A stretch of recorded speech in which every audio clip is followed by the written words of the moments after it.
Well, hey there. My name is Dan. I'm a music teacher about to listen to the Pizza Tower original soundtrack for the very first time. Together, we're going to discover hidden connections, understand how music works, and have some fun while we do it. You ready? Type a 1 in the chat if you are ready. If you're watching this video on demand, type a 1 in the comments. We're going to get rocking and rolling with this thing. Let's do this with time for a Smackdown.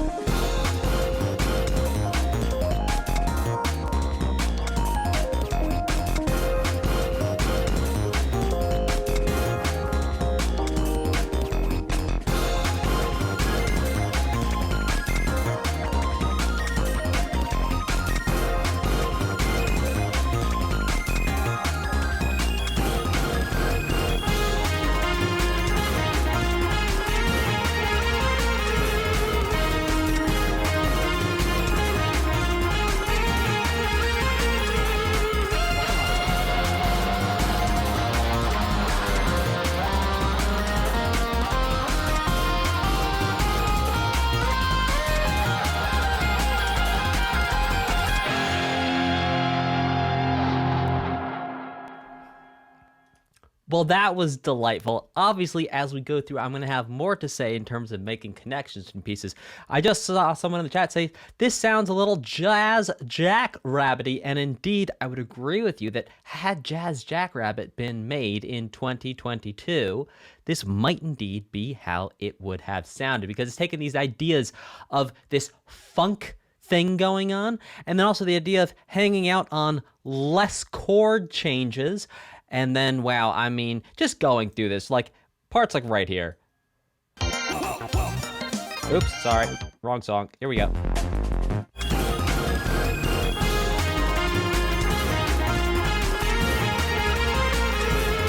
It's like you have the guitar playing, you have a synth trumpet on top of it, and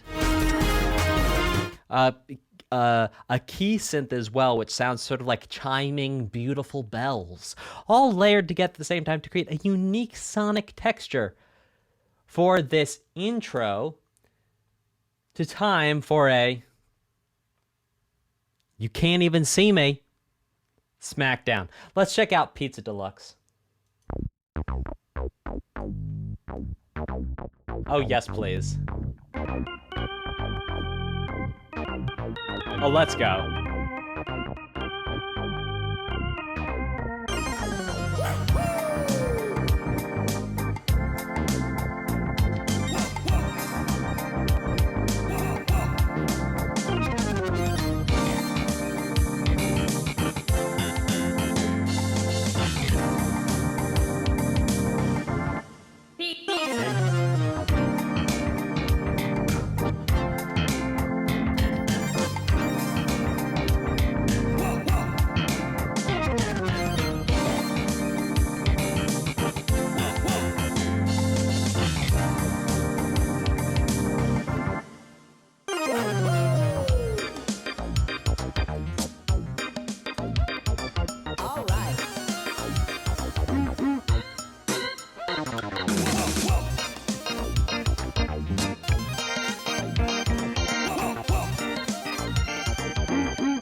Okay. So yes, very Jazz Jackrabbit 2 influence here. We can see changing back and forth between two chords, essentially, for the duration of this entire piece right here. To call this a song, I'm not sure we call this a song. Technically, there are lyrics, but...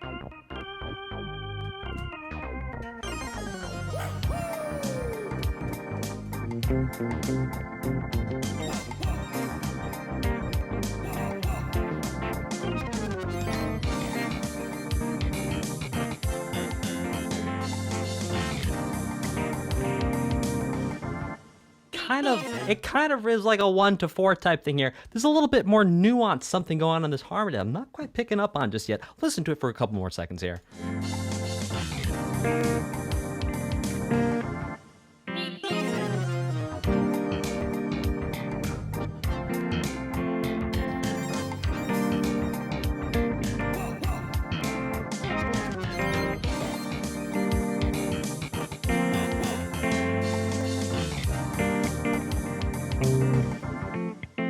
Yeah, so it's a disguised 1-4, basically.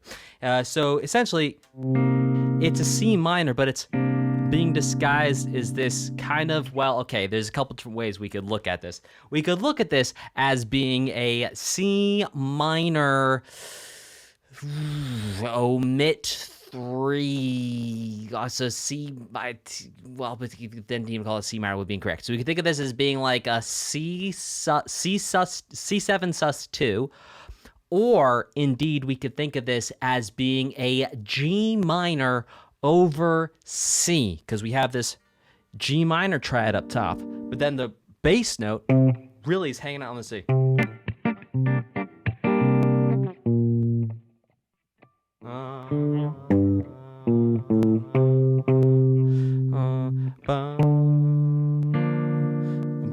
Let's go back and listen to it one more time to make sure I'm not steering you wrong.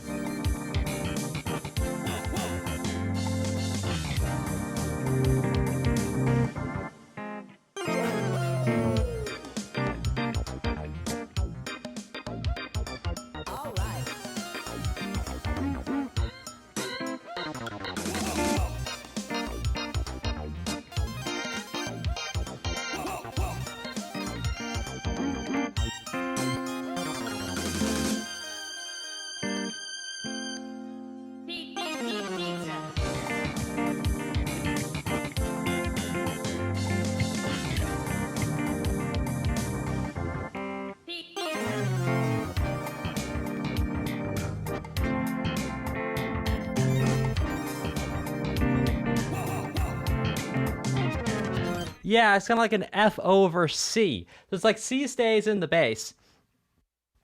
C7 sus 2, yeah. So, really interesting chord so far. A little bit more, shall we say nuanced than Jazz Jackrabbit 2, but in all fairness, this is what, like 30 years later? So, I mean, my gosh, music is going to evolve and move, and the bar is going to evolve and move. So, I think a fair comparison is to go back to Jazz Jackrabbit 2, at least so far. Let's check out funny, I don't feel comfortable saying this word, CULI Holiday.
Okay.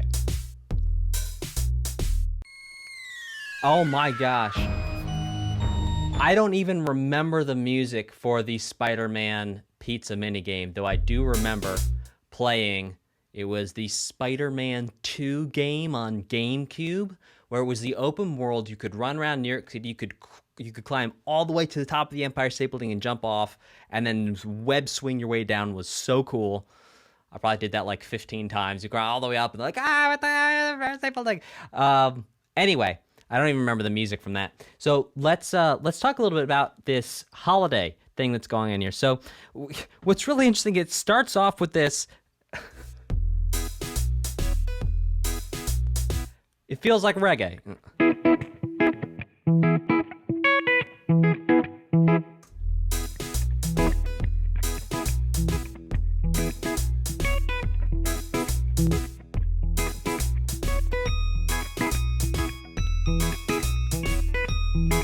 But it's not going to stay here. It's going to go, so E now is 1. It's going to go to the 6. And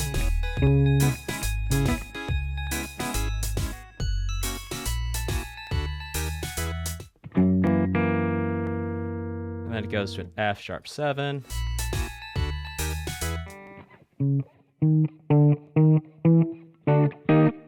And then walking up chromatically from D, because I guess that's a thing.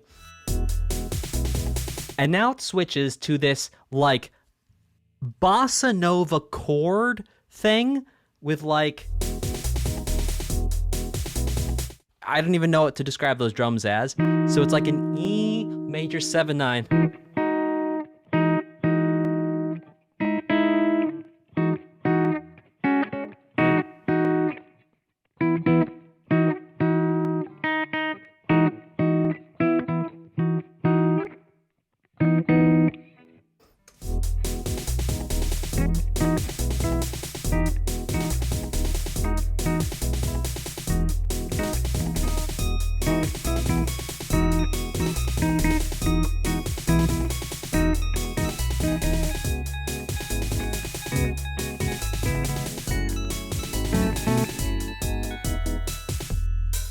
And then we're back to this reggae thing here. Okay, what I love about this is how playful it is. So to switch back and forth between genres here, it's clearly a little tongue-in-cheek. It's having fun. This is just fun. F-U-N, fun music. To go back and forth between... Then just...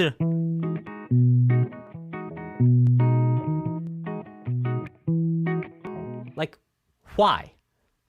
The answer, because it's fun. Okay, really fun stuff. Let's keep this going with Mondays.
Well, something that I love about this is it is at the same time a love letter to so many threatening either boss introductions or something bad happening in a cutscene pieces of music we've heard going all the way back to, from my personal experience, the SNES.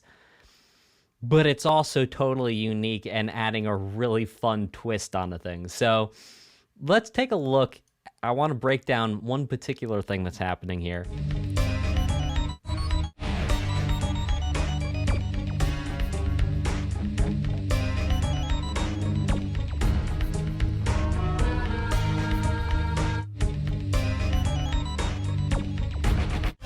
Yeah, right here.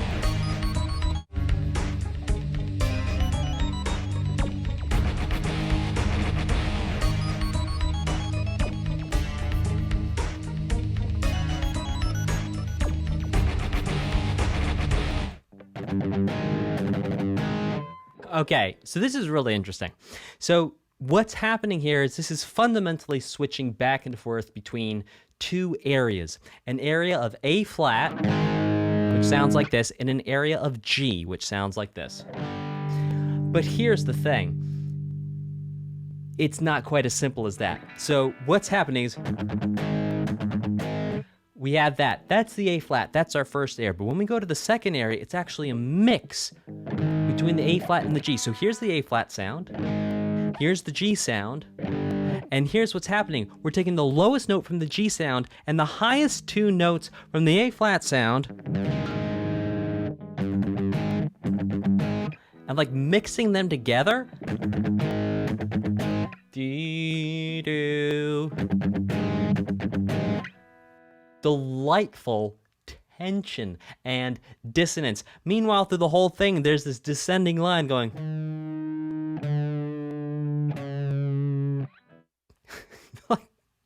Cool.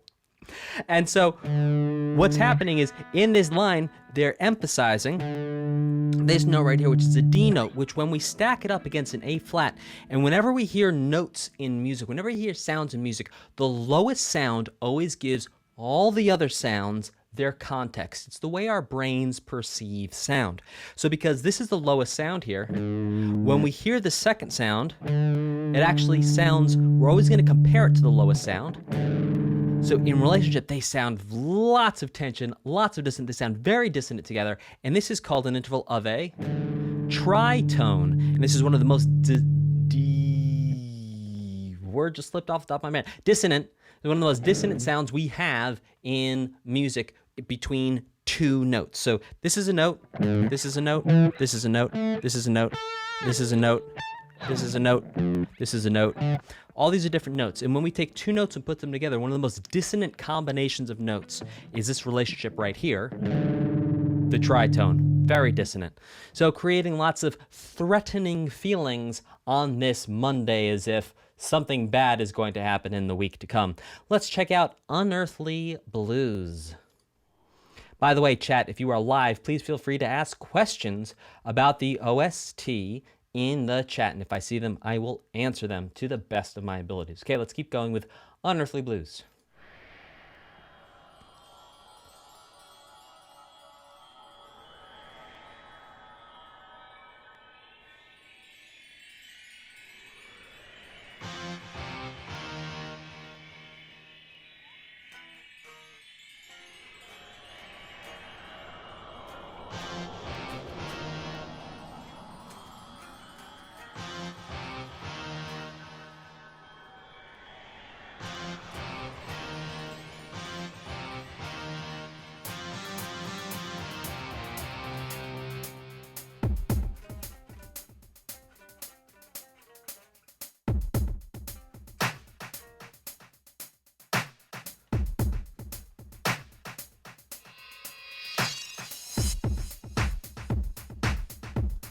Heck yes.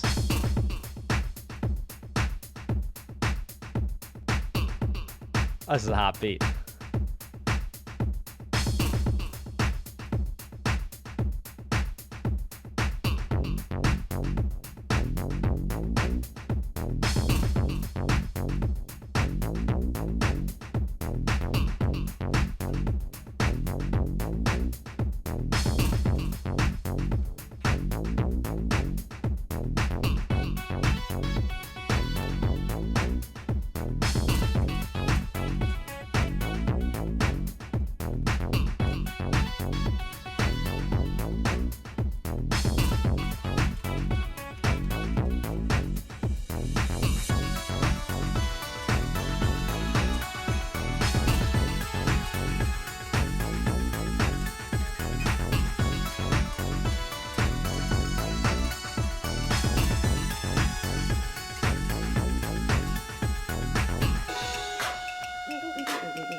Oh, yes, please.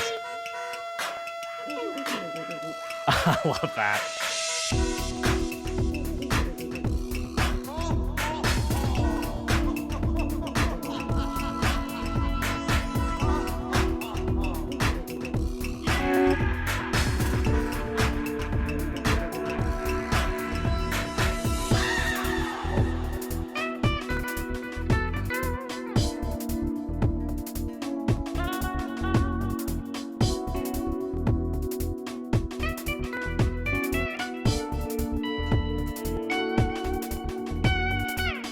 They're like 80s R&B.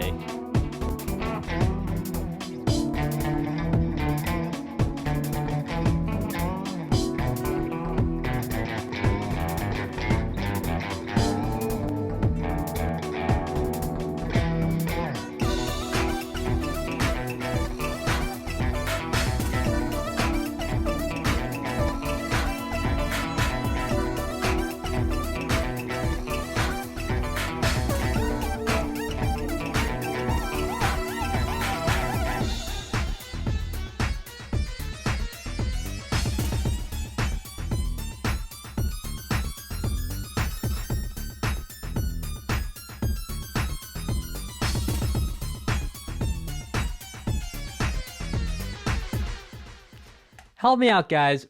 Do you know what the name of the instrument is where it kind of sounds like a monkey going, because I do not remember the name of that instrument. Because that combined with this, just the like chromaticism microtonal thing where it's all about the rhythm and the feel and the groove. I'm just loving the composer's sort of playful sense of musicality being used here. A monkey drum. Yeah. Thank you. Well, Jordan Cole, could you, Paulo, could you guys write that out phonetically? Banana phone. Very funny, Manini boy. I forget the name of it. Sketchy. Pronunciation guide, please. I think they used a real monkey, says Ms. Joseph. Okay. Akuika. All right, thank you. Okay, so many things here. Firstly, this is not what I was expecting to happen with entitled like Unearthly Blues. I was thinking we were actually going to get a blues. Now, it started off with this very interesting thing where it was like, yeah.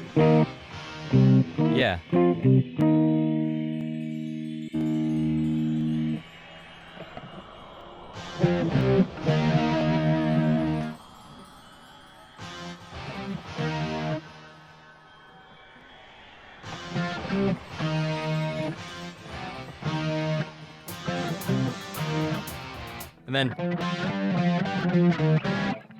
sorry. It's like, okay, interesting, has really nothing to do with what comes after it, but yeah, an interesting way of starting things off.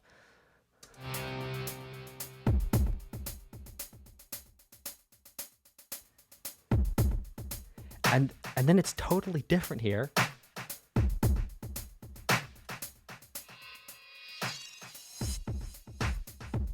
Right? And then we go into this, in my opinion, sick dance beat. I saw someone in the chat says this is pretty close to being good dance music. I'd say this is pretty good dance music. I'd take it one step further. I agree with you.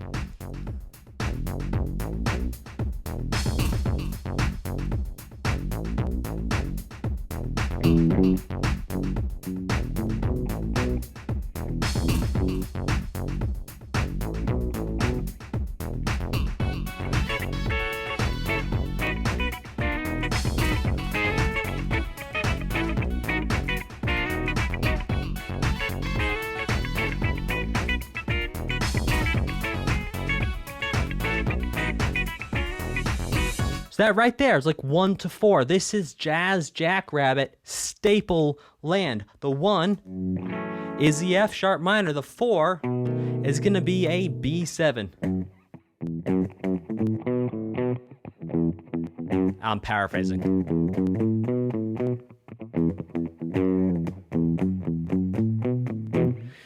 Okay, cool.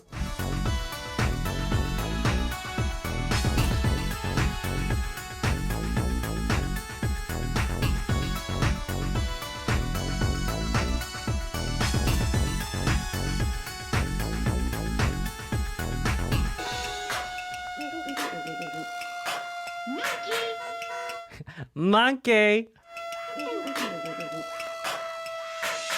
I like that wow, wow, wow going on in the right. Like, this is sick. This is delightful. This is so playful.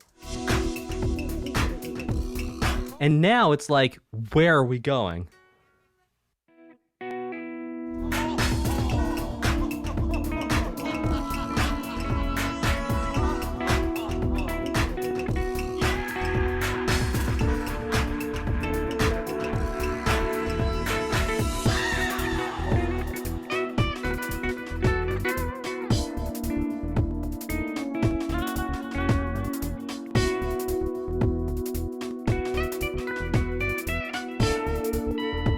And right here,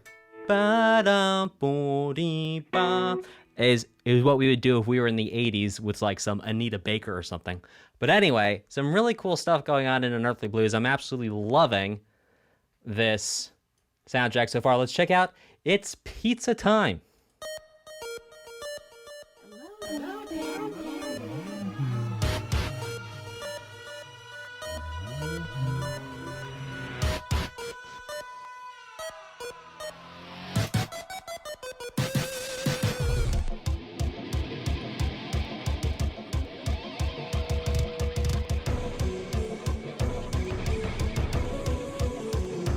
Hold on.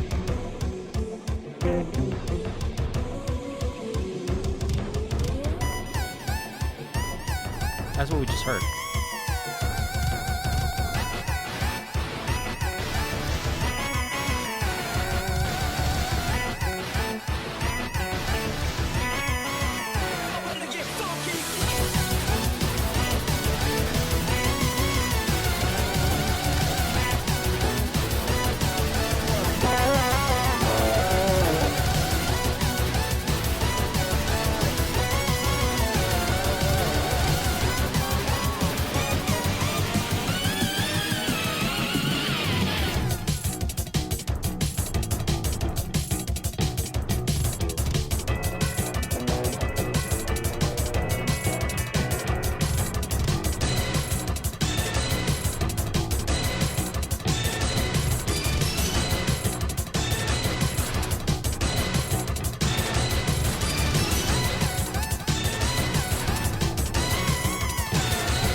Even that clock tick sound has that motif in it.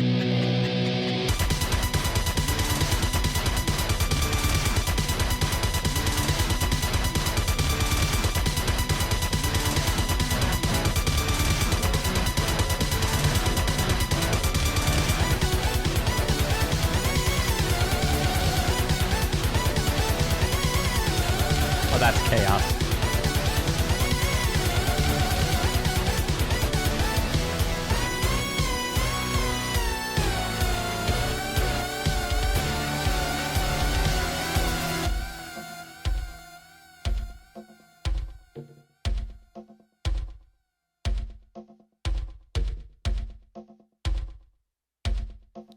That's the motif right there, super slow and low. Well, kind of. Okay, so we have a motif. We've now heard 2 songs in a row, which goes something like this.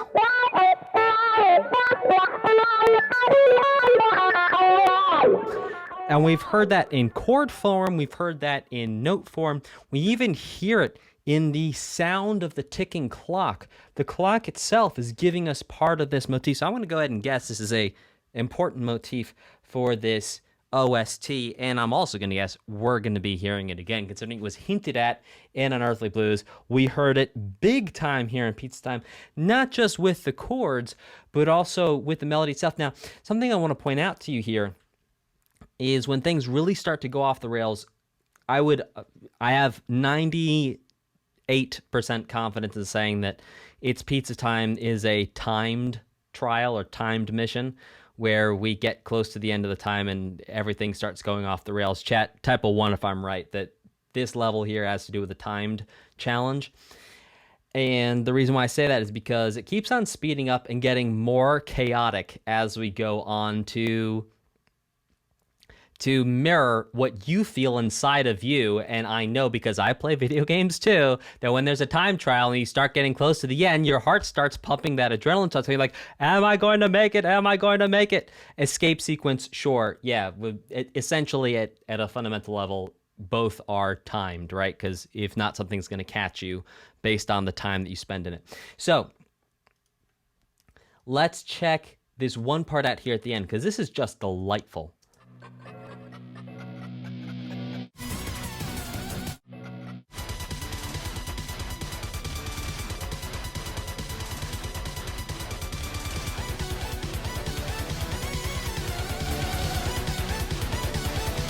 So the guitar riff of let's see.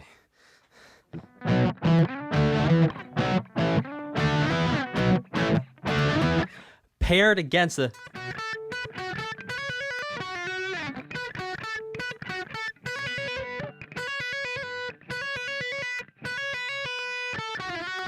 gosh, sometimes when you try and say things too fast, you kind of get messed up with your tongue. Same thing can happen with fingers when you're trying to play things.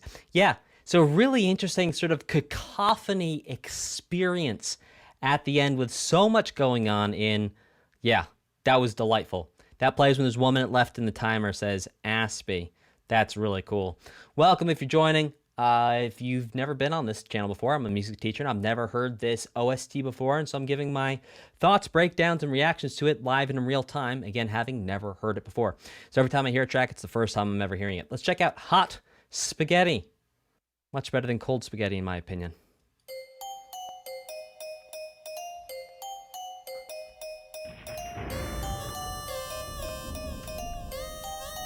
Reminds me like Donkey Kong.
Okay, so it starts off with this delightful riff.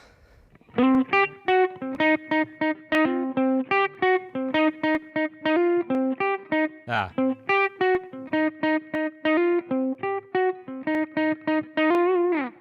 Which is so cool. And then it goes through with these crashing chords. Sound amazing underneath it. No. I'm sorry.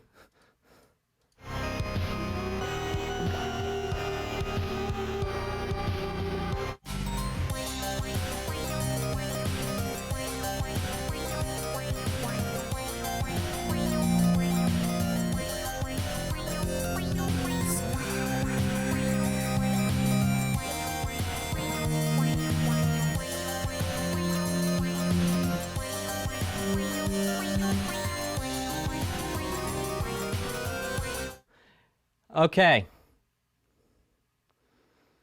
That was really cool. All right, so check this out.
Woo!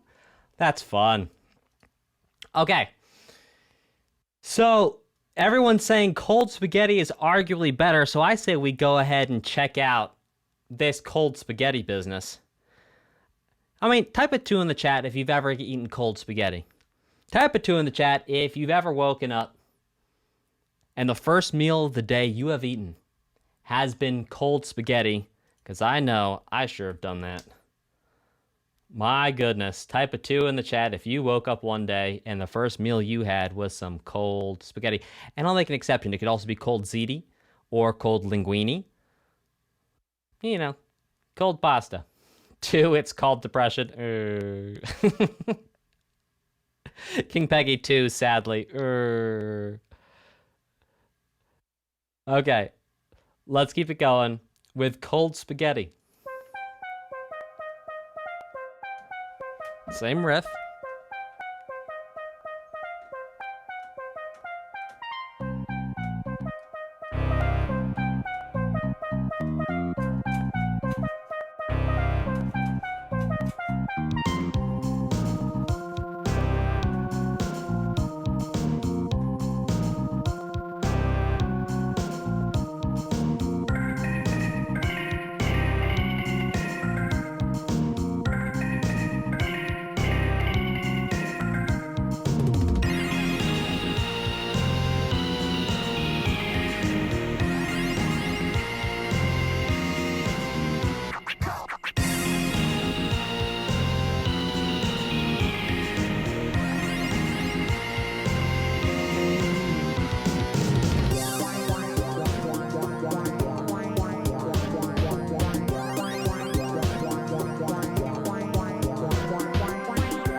I'm loving the use of detuning. Now, you might ask, Dan, what on earth is detuning? Well, it's when you hear one simple thing that happens in the music, and then that thing starts to get lower, and sometimes it also gets slower.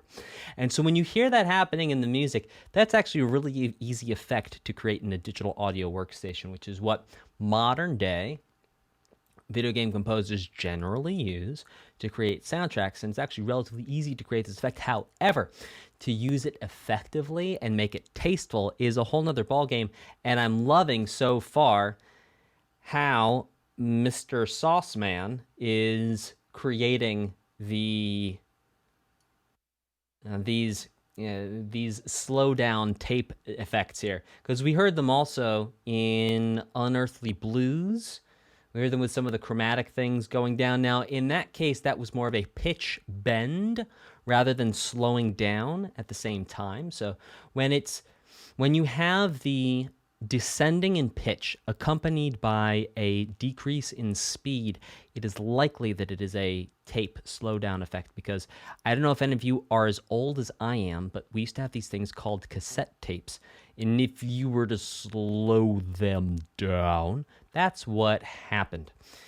Okay, let's keep things going with Meatophobia. Let's check it out.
Oh, sorry, we're in a new song here. Okay, so Meatophobia, some really interesting things going on here. Now I'm going to be able to approximate what just happened on the guitar, and then I will break it down for you. So we had...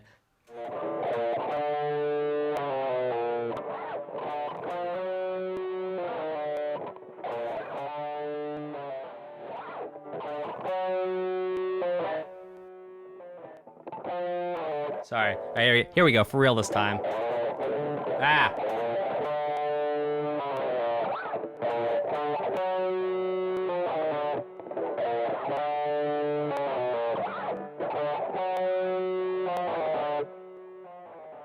Okay, well, it's like,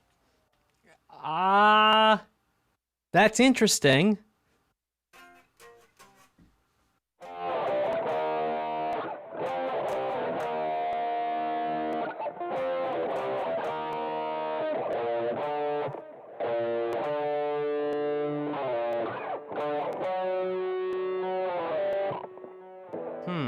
I can't see any direct connection right now between that main motif we heard in this one, because sometimes what composers do, there's essentially 12 or 13 ways you can actually modify a motif, including things like retrograde, which is when you flip it around backwards, and interval alteration and augmentation and diminution. And I'm looking for one of those ways here, and I can't quite find a connection. So perhaps there is no musical connection other than this is just a separate theme, perhaps meant to incite some kind of fear in the listener, because it sounds a little, well, I get fearful when I hear it. Let's check out Theatrical Shenanigans.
What delightful theatrical shenanigans. I'm not even sure what to do with this, so I'll break down one or two things in this, and we'll see where we go from there. So at the beginning here of Theatrical Shenanigans, what's interesting is we are revisiting the key of F sharp minor. So we've actually been in F sharp minor before, so we're starting to see that Mr. Sauceman, the composer, is showing some affinity for a certain number of keys. And indeed, if we go back and we use Jazz Jackrabbit 2 as a template for understanding some inspiration for this soundtrack, we can see that that's actually the same thing in Jazz Jackrabbit 2, especially in the first half of the OST. There was many similar There's a few keys that were used, and many of the songs were in similar keys. As we can see, perhaps we're starting to get a similar thing here with Pizza Tower, and if this matches up with the framework, not copying, but the framework of Jazz Jackrabbit 2, we will see an evolution and breaking outside of this as we go on. And furthermore, we've also seen with many other OSTs that we can stick with a small group. Sometimes the composers stick with a small number of keys in the beginning, and then as the story starts to expand, also the keys start to expand as well. Now, some interesting parts going on here, including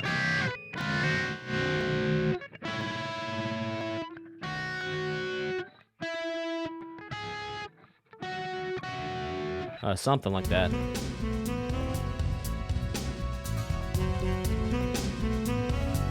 Oh, that's cool.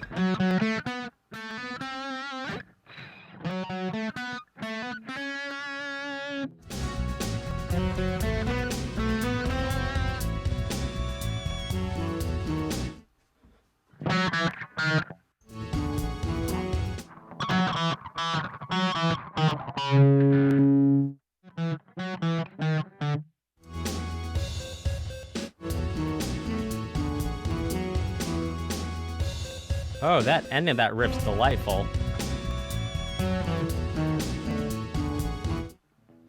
Let me listen to it one more time.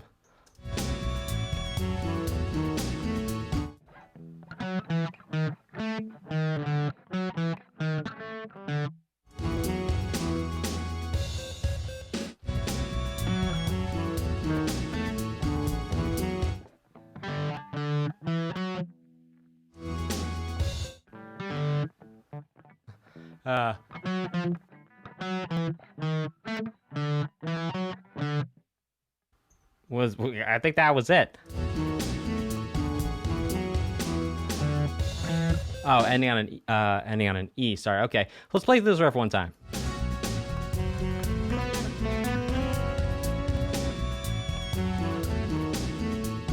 Oops, from the beginning.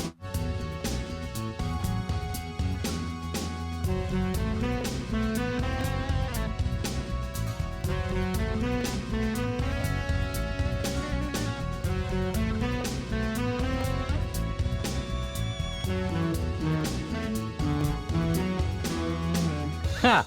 A delightful riff there. Now, you might be saying, Dan, what makes this so delightful? What makes this delightful is the way the composer ended the riff. Because the first 3/4 of the riff are relatively, well, predictable. Not predictable as in badly written, but predictable as in from a sense of like looking back at all rock, funk, and blues music for the past like 50, 60 years. Relatively, it's like, we can kind of expect.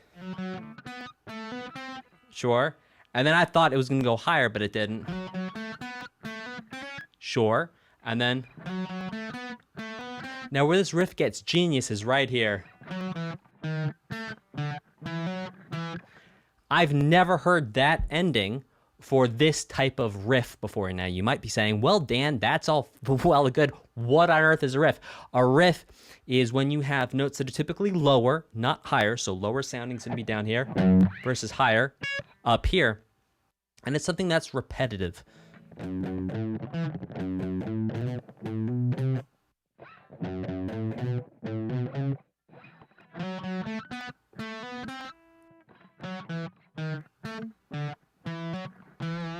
And just that rhythm at the end, love it. So cool. All right, let's check out Put on a Show.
Okay, so something interesting to point out is that track number 10, Theatrical Shenanigans, which you heard just before this one, was by Mr. Sauceman, whereas this Put on a Show is by Classy Jitto, which is the video game alias of electronic music producer Rizzy or Rizai. Sorry if I'm saying that wrong. Because I apologize for saying I'm very likely I said that wrong, and I'm sorry. So I think what's interesting is that Put on a Show is essentially taking the elements from Theatrical Shenanigans and going in an entirely new direction. Put a 2 in the chat if you could hear the connection between Theatrical Shenanigans and Put on a Show. Put a 2 in the chat if you could hear, well, something makes sense here and something's matching. Put a 2 in the chat if you could hear that connection. Sure. Awesome. I love brackets guy putting thing in brackets. That's hilarious. Okay. Yeah, sister songs. Yep, sure. Yep, that'd be one way of talking about it from the same level. Yes, but it's interesting to hear how you could have one composer create an idea and then maybe hand that idea off to a second composer, and that second composer be like, okay, I see where you're going, and this is where I want to go. And hearing the difference between Theatrical Shenanigans and Put on a Show at a very high level is, to me, very interesting. I love the kazoo. I love the sort of screaming wah, wah, wah, voice in the background to create textural elements. By the way, type a 3 if you notice the screaming voice in the background. Type a 3 in the chat if you heard the screaming voice, and type a 1 if you did not. Type a 1 if you did not hear the screaming voice. Type a 3 if you did, because I can go point that out to you if some of you did not hear it. Okay, many of you heard it. All right, I'm not seeing any ones. Great. Good ears, guys. Okay, cool. So, huge respect, obviously, to the composers. As always, let's keep rocking and rolling Oh, it wasn't a kazoo. It was literally Classy Jitto screaming. Cool. Yeah, I'd buy it. You put some bit crushers and some distortion on that. Cool. All right, cool. Let's check out the Death That I Deserveoli.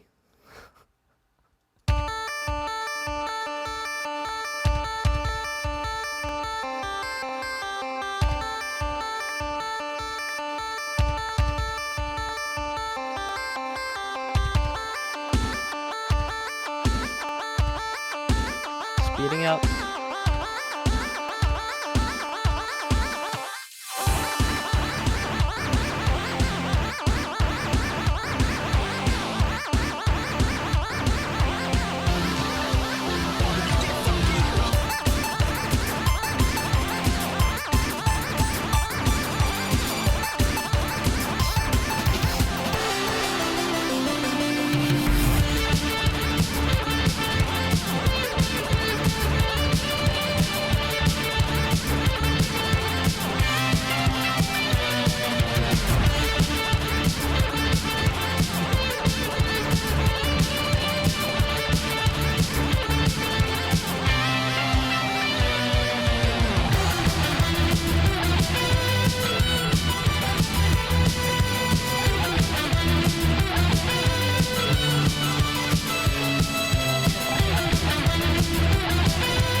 Okay.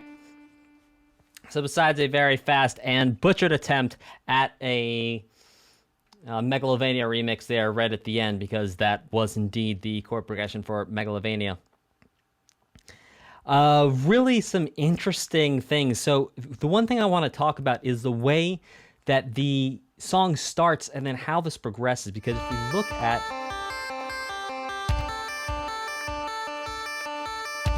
So we have this arpeggios. What is this?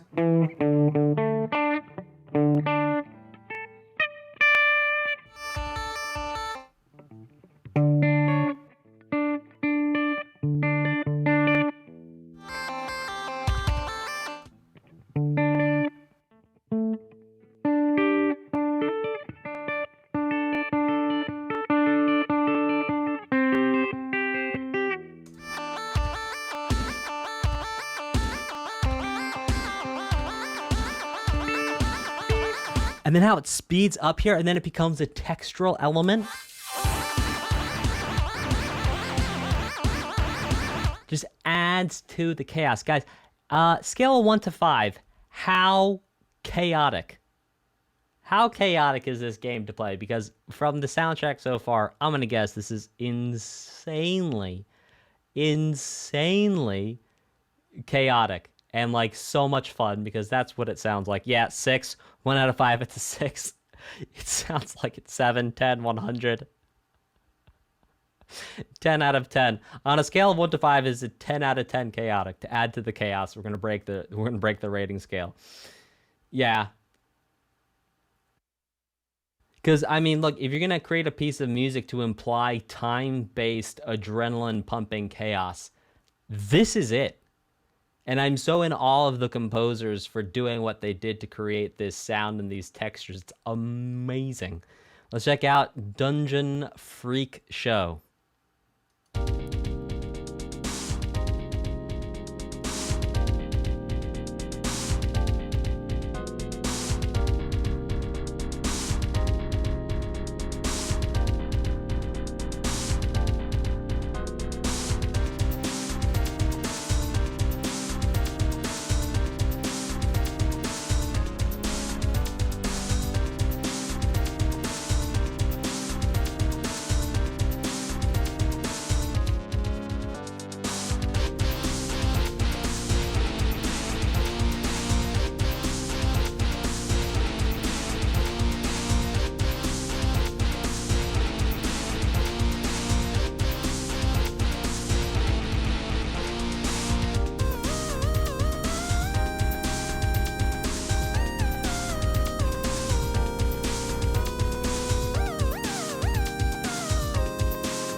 Two basses here.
Okay, so let's bring it back to Dungeon Freakshow.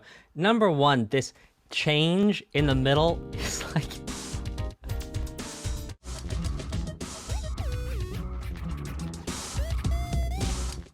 Dun.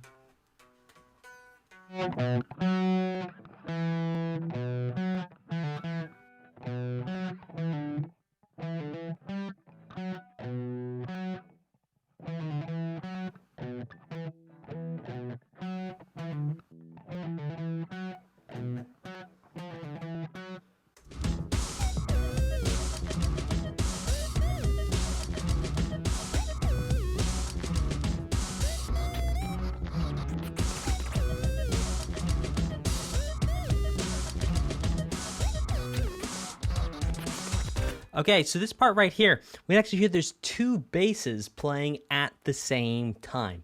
So I'm going to point this out to you as we go, and you're going to type a 2 for two basses whenever you can start to hear it. Okay, so right here. In your right ear, there's an acoustic or upright bass that's being played pizzicato, like as if someone's playing jazz. So that's happening in the right ear. Now the second bass is more in the center of your headphones. It feels like it's dead ahead of you. And it's actually an octave lower than that first bass. So when you can hear the two basses, great job, Surreal K9. A shout out and welcome to Surreal K9. Surreal, I hope you're keeping it surreal, and I hope everything is well with you. Okay, so yeah, type of 2 if you can hear those two basses. I'm going to play it again.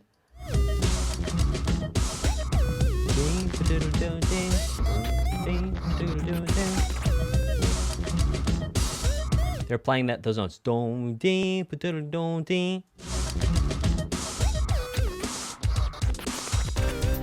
Okay, some of you are hearing it. Good ears. For those of you who could not hear it and you want to hear it, go back and listen to that part again. And if you don't know what an acoustic upright bass sounds like when it's being played in jazz, you should go on to YouTube and type in upright bass jazz and just listen to some upright bass players. Absolutely shred. Go listen to Ron Carter play the bass. And then come back and listen to this and you will hear it. Okay, let's check out Secret Hoppin'. We have a return of the riff. Ooh, we're changing now.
It's a wild piece of music. Let's bring it back. I want to unpack one of these bass lines. And also, in general, what's happening here is that...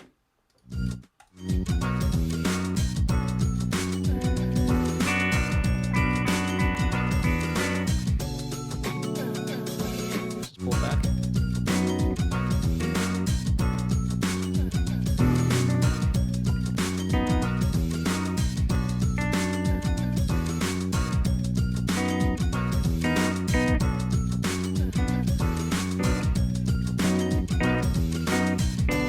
Kind of going back between a B or a B minor, my ears might be leading me wrong there. But that's what I'm hearing. Now, I want to point out to you this absolutely sick bass part here, because this is a lot of fun.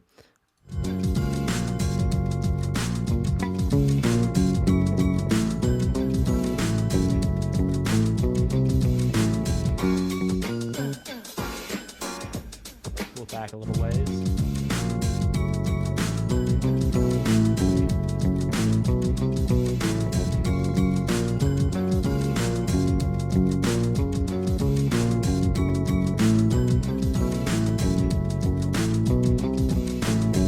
So right there, it's even implying a switch between the parallel major and parallel minor. We're hearing an F sharp major.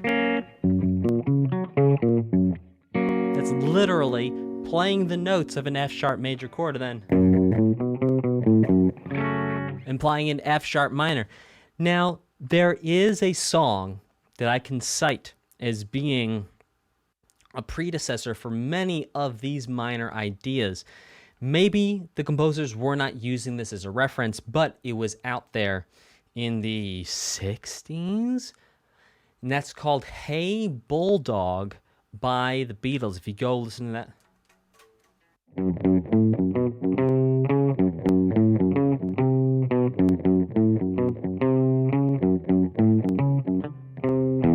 That riff right there is very reminiscent of a lot of these minor ideas. Now, that's not at all claiming originality or,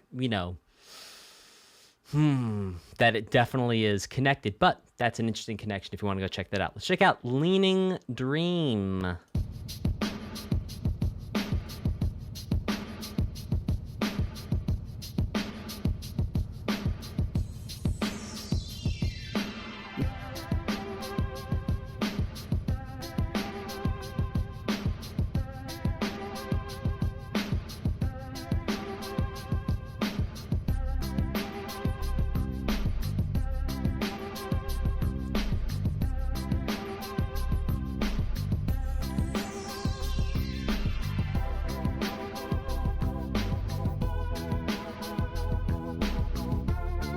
Radiohead.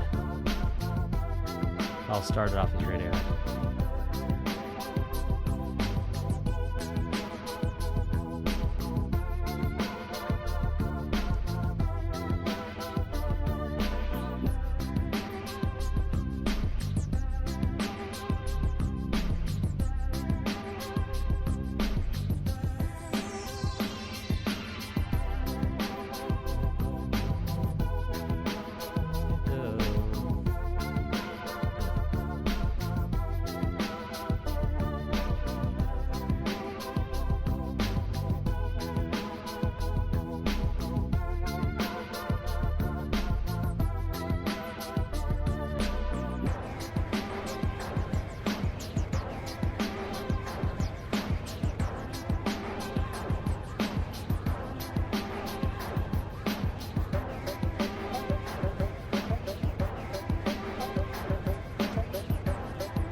This just got so weird.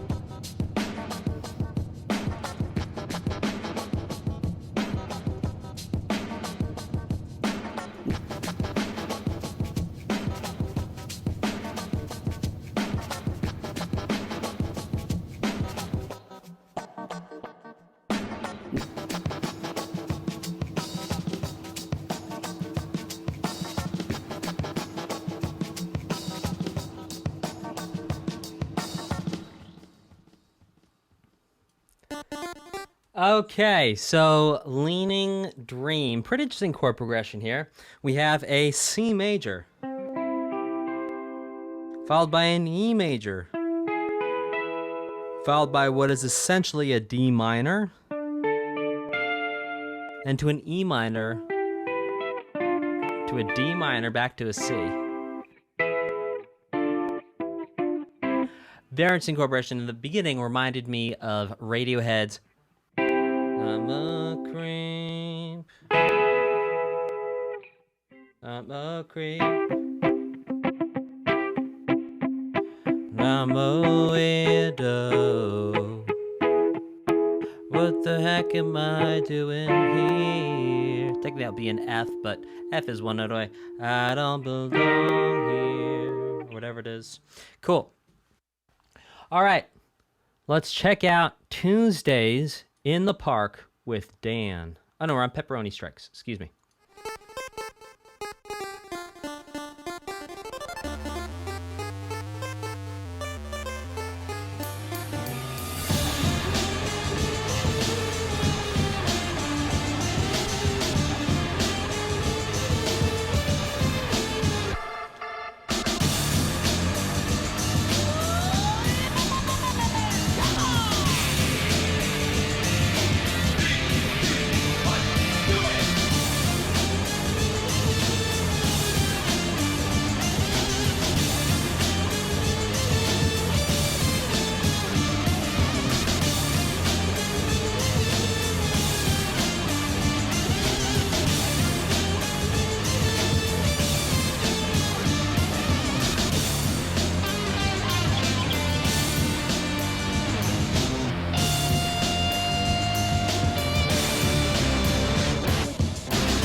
Well, that was absolutely sick. I don't even, like, I'm gonna have to go back and listen to that right now to actually tell you what was happening key signature wise, because like I heard what the drums are doing, but my goodness. Okay, let's pull this volume back so we're not clipping.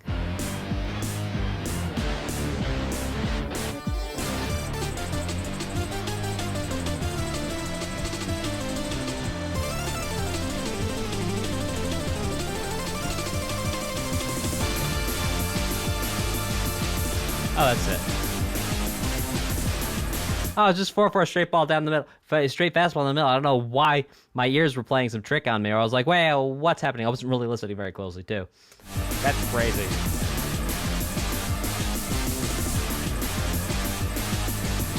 It's the syncopation from the riff against the of the drums. This is wild stuff. One of the things I'm really loving about this, which is different from Jazz Jackrabbit, is the amount of hard rock that's being used. This is like 80s sort of, let's see, Bon Jovi, Metallica type thing. You know, yeah, you know, we could look at Metallica's first record, which is called Kill 'Em All. We'd say, sure, that is one of the, perhaps the pivotal moment in terms of hard rock becoming metal. And indeed, Kill 'Em All is heavier than, you get Seek and Destroy, things like that off that record. Sure, we're going to call that metal. So you can see influences here of metal and hard rock, which is so cool. Yeah, 80s, 90s. Exactly. This is wild stuff. I'm loving this. Type of 3 if you are enjoying this soundtrack so far. Type of 3 if you like this game. Type of 3 if you're stoked to be alive here today listening to some awesome music. I got a type of 3. I am stoked. Okay, let's check out Tuesdays. My goodness. Okay, now I really have to ask you a question before we listen to this next one. Oh, I love you guys hitting those 100 emojis. That's amazing. Love it. Okay. This is going to divide the room.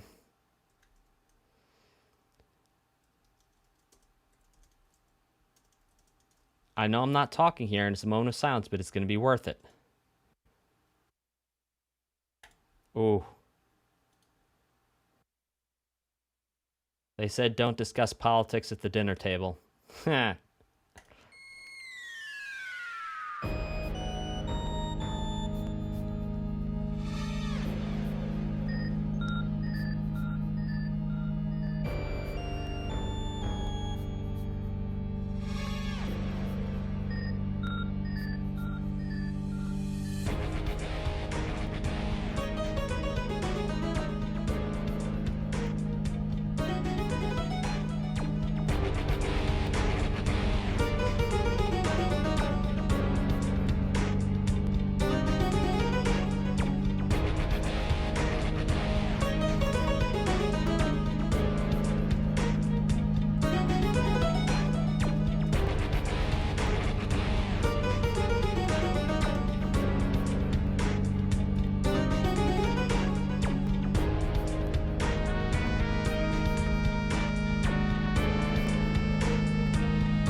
Well, this is interesting because this Mondays now to Tuesdays thing is reminiscent of, if I am not incorrect, Shin Megami Tensei 4, where we had a scenario we were going to a dungeon, and each level of the dungeon, the music got progressively more filled out and built each time. Type a 2 in the chat if I'm correct on that, and if I am rocking and rolling on the right track with where this Monday, Tuesdays thing is headed. I would love to know. Sounds about right, says Surreal K9. Sweet. 1.5. Oh.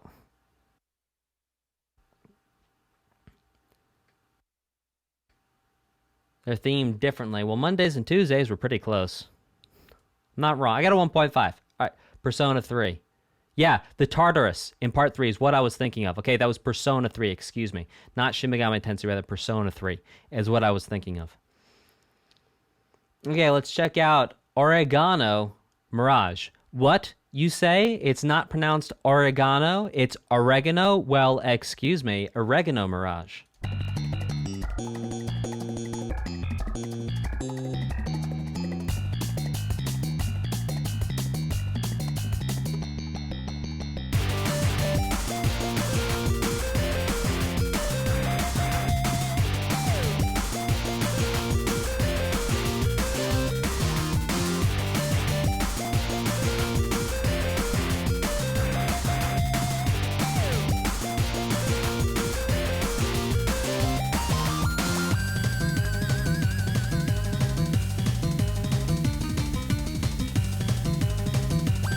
Is that a dude?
Oh, we're gonna this transition. We're gonna listen to Oregano UFO. Then I'll give my thoughts on both.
Okay, so here's what's interesting.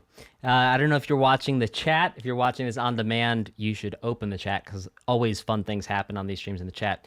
So we have some conjecture in the chat about the time signature of this piece of music. So I want to shed some light and then also leave us with a question. So the time signature of 9/8, yes, would be compound, as in we'd have 1 2 3 1 2 3 1 2 3. Now the difference between compound and simple time signatures is that each beat. Now, a beat would be where you nod your head to the music. So, for example, if we go back and listen to this, we...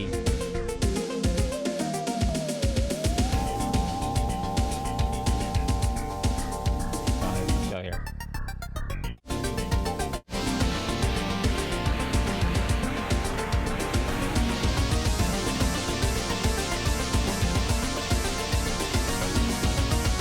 Here. Boom, boom, boom, boom.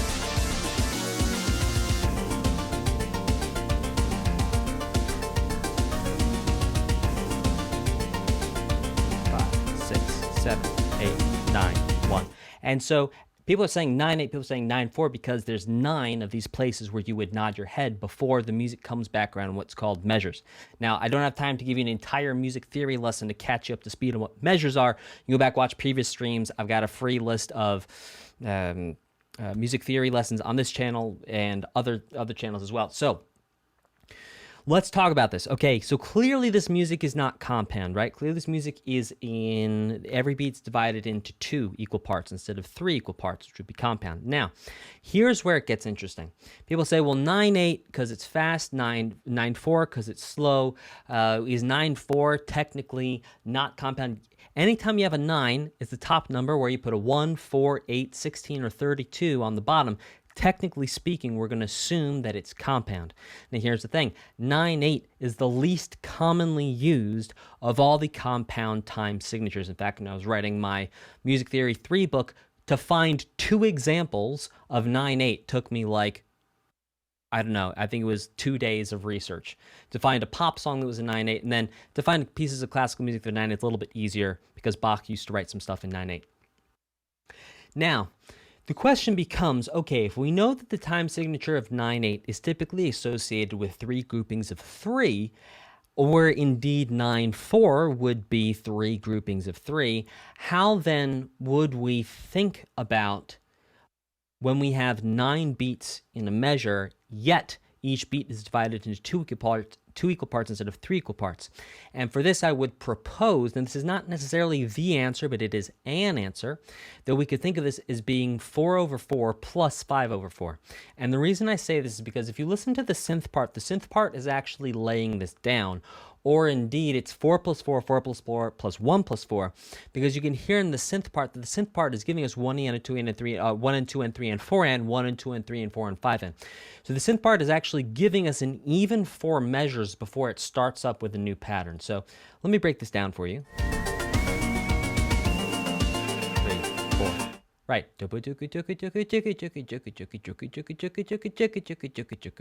Right there. That's 1.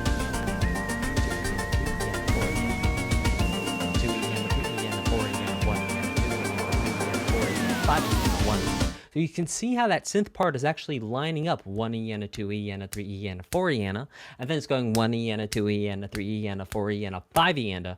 So I'd really call this a 4 plus 4 plus 5 plus 4, but that being said, you could write this in 9/8 or 9/4, but instead of using the dotted half note as being, or excuse me, instead of using the dotted half note in 9/4, the dotted quarter note in 9/8 as being the beat unit, you would use the quarter note as being the beat unit in 9/4, the eighth note indeed as being the beat unit in 9/8, and kind of be a little unorthodox about it all, but it would still work out. So there you go. That would be the answer, and the real answer is just whatever's on the composer sheet music. Yes, it can be the Manini Boy, and I have given that answer before when we've found ourselves in situations like this, and I will stand by that. Okay, so a delightful exploration on Oregano UFO. Whew. My goodness. Okay, so we listened to Oregano Mirage, which was wild, a little rocky, a little out there, and then we come into Oregano UFO, which was like a lot more tame and straightforward, with the exception of the time signature difference. My goodness. And so we're starting to see that there are two ways that the composers are really translating so far. And I say two, I'm distilling this down to be very simple. The first would be that there's this rock influence, right? We hear rock riffs, we hear guitar, electric guitar with distortion. And the second is we're hearing this sort of R&B house music type of dance. Yeah, this dance, house music is dance, but like dance R&B type thing. So far we have, at a very distilled down level, kind of a binary going on in between what's happening. Okay. Yeah, this is Western music. I mean, no questions asked. This is not, we're not hearing some, microtonal thing or some macam with, two different scales stacked on top of each other, or a raga where, we only approach certain notes by other notes. It's like, this is clearly Western in its approach. Okay, let's check out Tombstone Arizona.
Okay, so let's talk about these chords here that we just heard in Tombstone, Arizona. So D is going to be our 1. So we hear D minor to G minor, which is going to be our 4. Then we go to the 5, A7, back to D minor. Now here's what's interesting. Now it goes to the major 4, G7 to an E.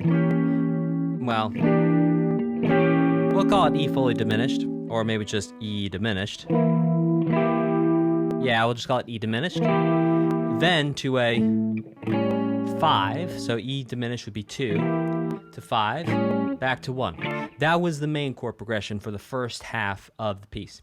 Then it switched up and it went 6, which is B flat, 7, which is C, to A, to D, to, sorry.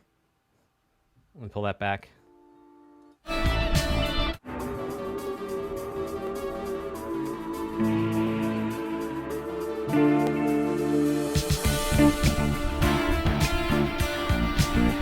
Yeah, B flat, A, to D. Oh, now we're back to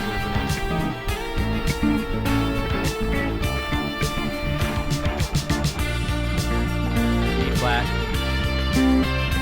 C, A, I was right, okay. D minor.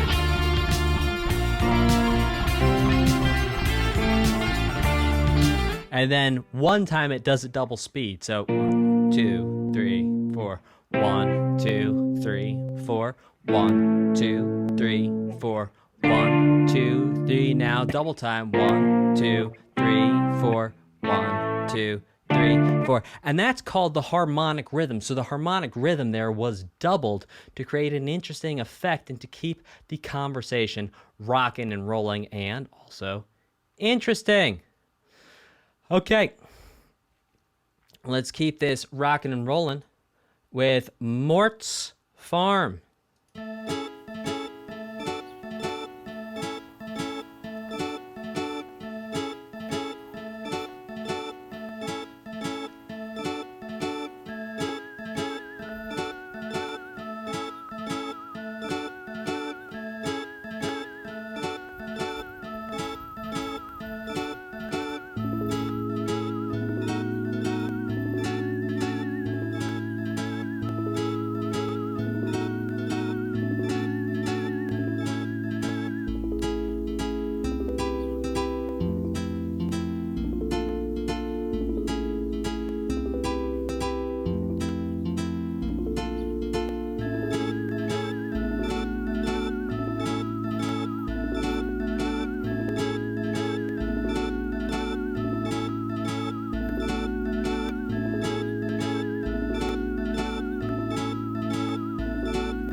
Well, this was delightful. We're going to pull it back and actually break down the chords of what's happening here.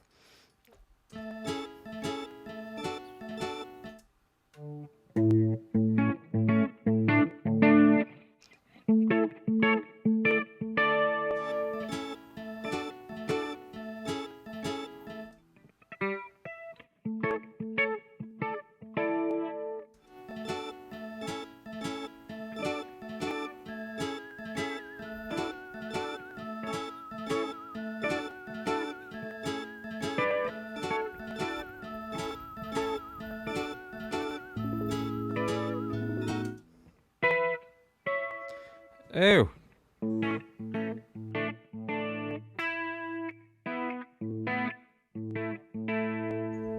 I'm losing it.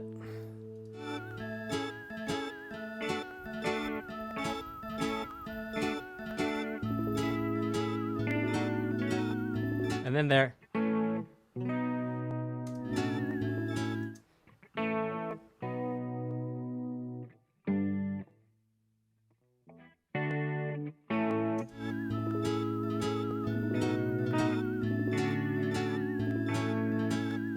Okay, so what's funny is that Mort has actually been driving around town with the girl I love singing Forget You.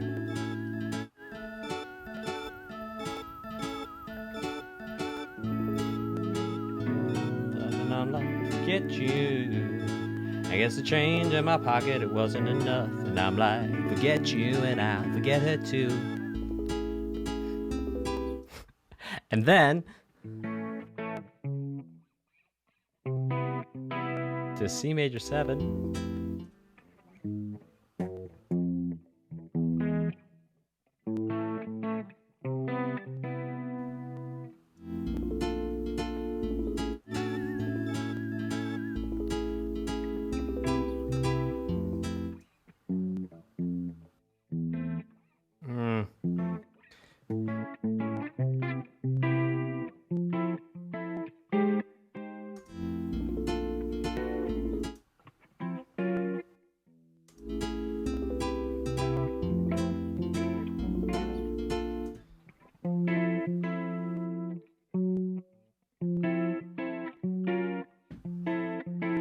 Oh, what's that next chord? Help my ears.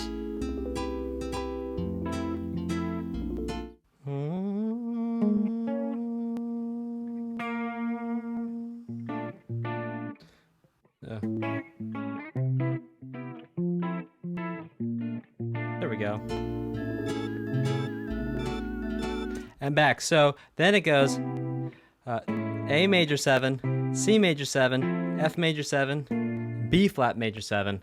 Delightful, fun. Thanks for grooving with me as I figured that out. Okay, let's keep this going with what's on the kids menu.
Okay, so what's on the kids menu? I'll break down the chords for you real quick. It was just a D major 7 to a C major 7 to a C sharp major 7 and back.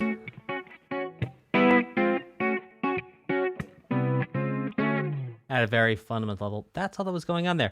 Okay, let's keep going and check out the Yeehaw Deliveryboy.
Okay, so why does Yeehaw Deliveryboy, why is it called Yeehaw Deliveryboy? Well, you can hear the sound that sounds like whistling.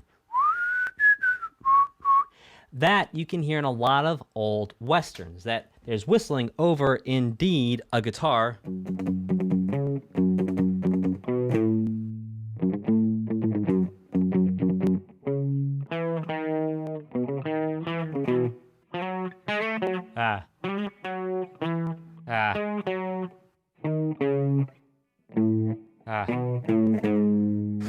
I'm not going to try to finish that. Okay, so anytime you have a Western, you're going to have this, it's very typical.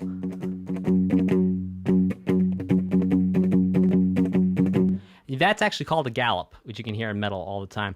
Now, oftentimes in Westerns, it'll be a little slower, and you'll have a lot of, hang on a second, I'm going to disappear for a second, but I'm going to come back with a Western-sounding guitar. So don't go anywhere.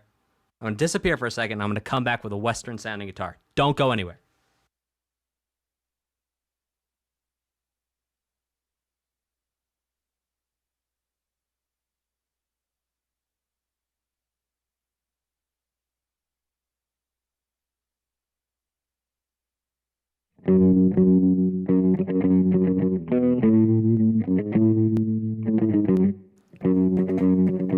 With this effect, hang on, let me make it more pronounced.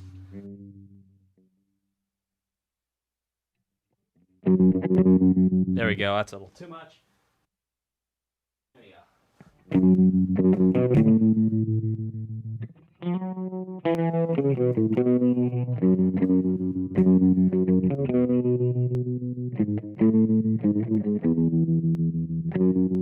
And so you have this combination of a guitar sound with that whistle, which would be that Western sound. So the guitar effect there, that's called a tremolo. And this is not perfect. I need to take some time and actually really dial it in.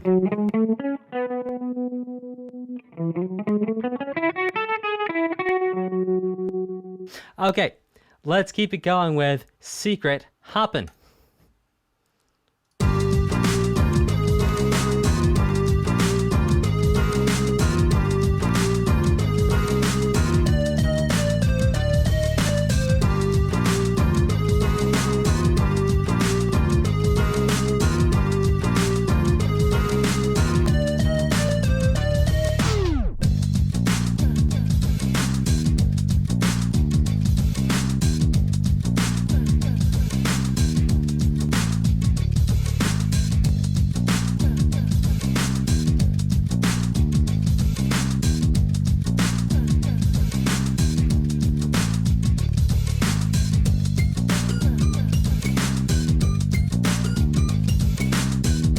like toy piano sound here.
Is Mort the chicken here at Secret Hoppin'? Because we just heard some chords from Mort's farm.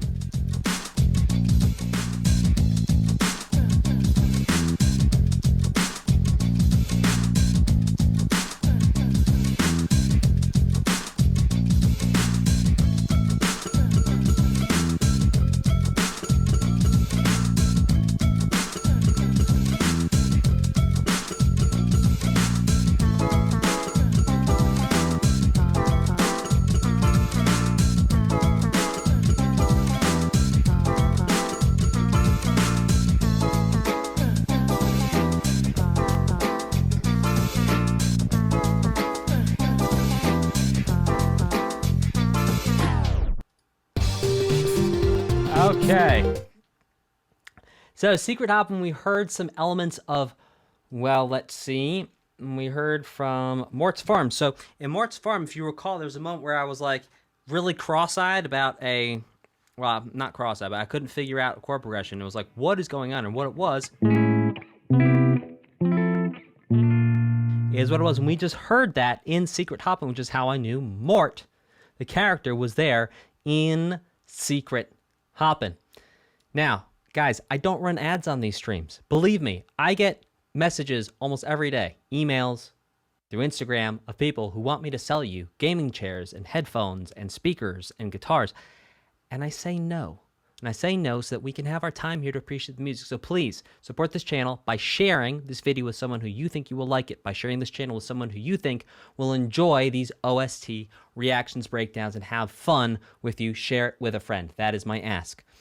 Okay, with that being said, we're going to pause here for today. We'll come back and do part 2, so don't miss it. Make sure you hit like, subscribe, crush the notification bell so you know when we come back to do part 2. Now we're going to go ahead and read some super chats from the stream. And you might want to hang out till the end of the stream, but, you know, as always, it's up to you. I don't like to push people to do things. I was letting you know you might want to hang out till the end of the stream. All right, let's put some background music on.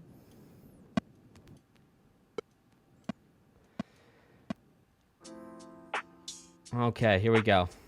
Rubberman 202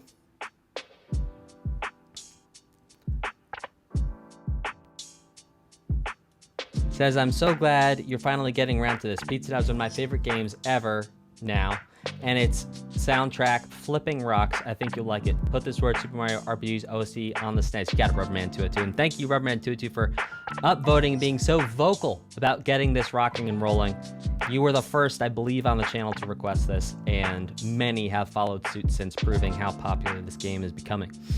Rubberman 202 goes on to say, all these comparisons to Wario Land 4 make me want to see reaction to that game OST, so here's a donation. Push for it. It's hard to get clean rips of the OST, though I'll help where I can. Thank you, Rubberman 202. Now, Jamaswi says this OST uses a lot of sound fonts from older video games, I'm pretty sure. Yes, Jamaswi, you are correct.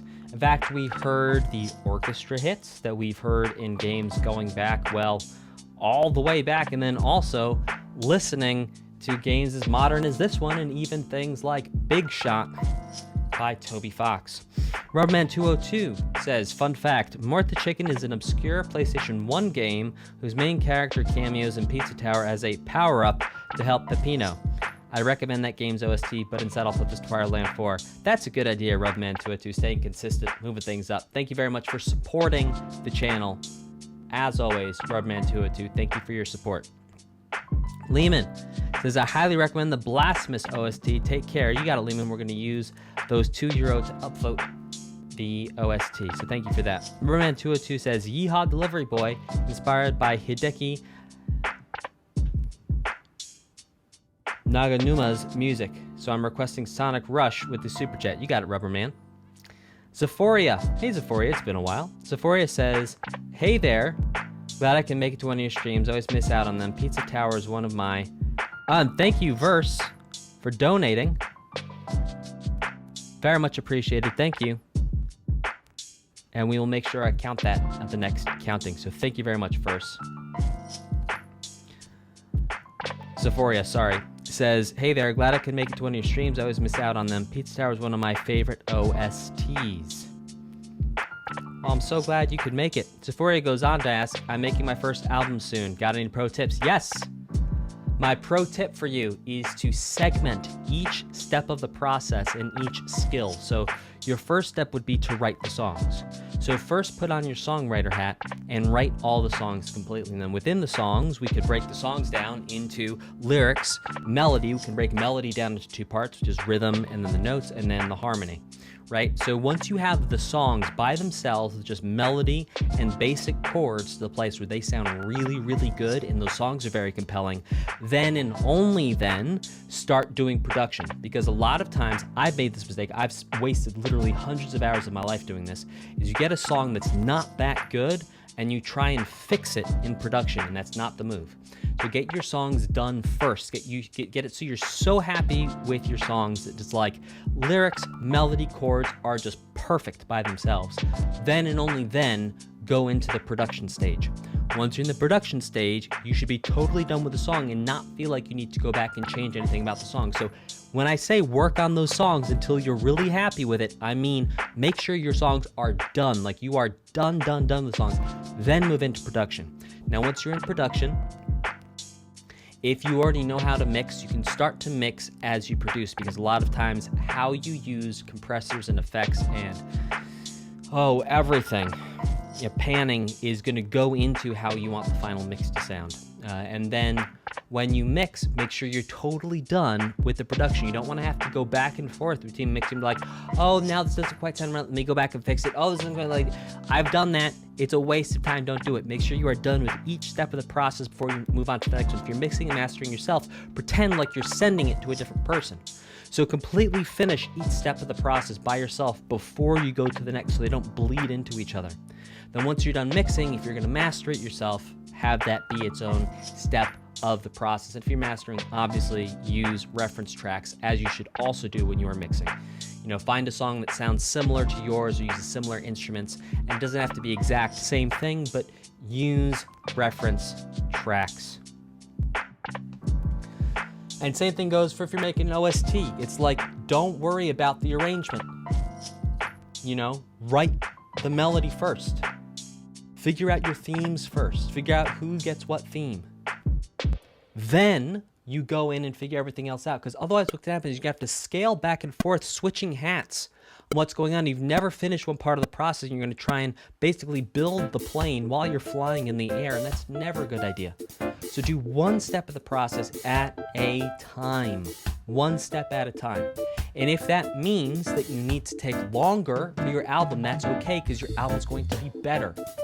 Now, to give you context, I still make this mistake sometimes. Like my latest book that I just released, I sent it to the designer for book design, and then I was like, oh, wait a second, there's an extra chapter I need to put in here. And it's like, I should have waited another month before sending it to design. So I make that mistake still to this day, and it costs me time and money and focus. So don't make that mistake, would be my advice to you. Okay. Now, with that said, I said you wanted to hang out to the end, because people who hang out to the end, you get something special.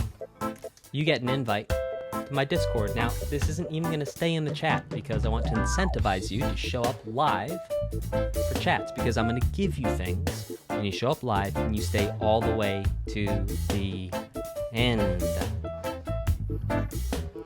So here we go. I'm going to put this link in the chat for about 30 seconds. Here it comes, and boom. Go ahead and grab that, click on that, come hang out in Discord.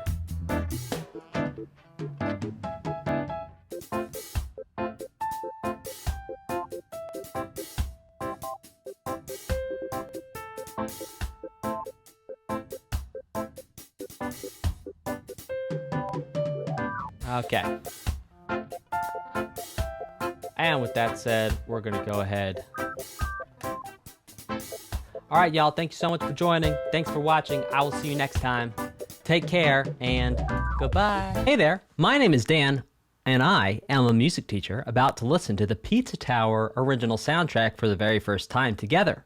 We're going to discover hidden connections, understand how music works, and have fun while we do it. Type a 2 in the chat if you're ready. Type a 2 in the comments if you're watching this on demand. Let's do this thing right now, starting it off part 2 with Calzonification.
All right, sick. Now, here's a really cool thing that was going on here.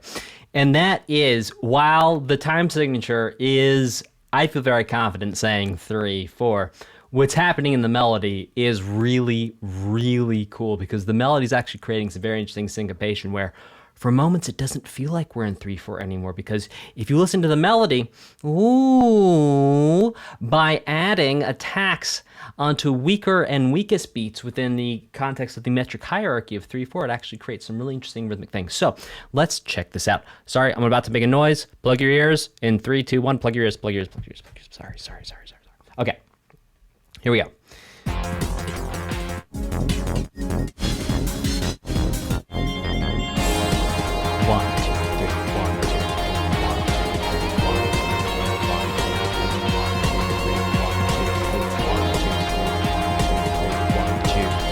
So because right there, it holds 1, 2, 3, 1, 2, 3, 1, 2, and the next attack is on a 2 instead of a 1, that right there can shift our perspective of where the time actually is.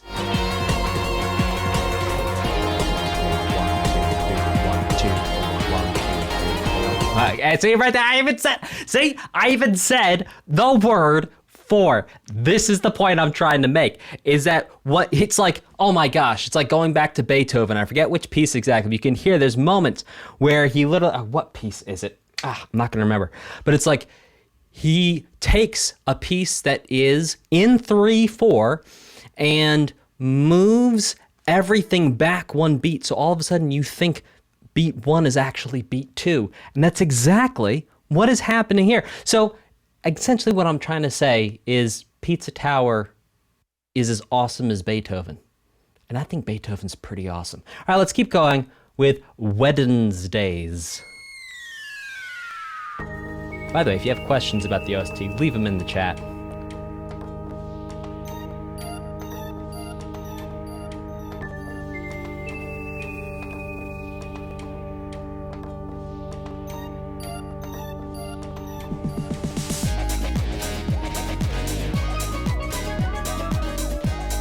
Macarena.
House music.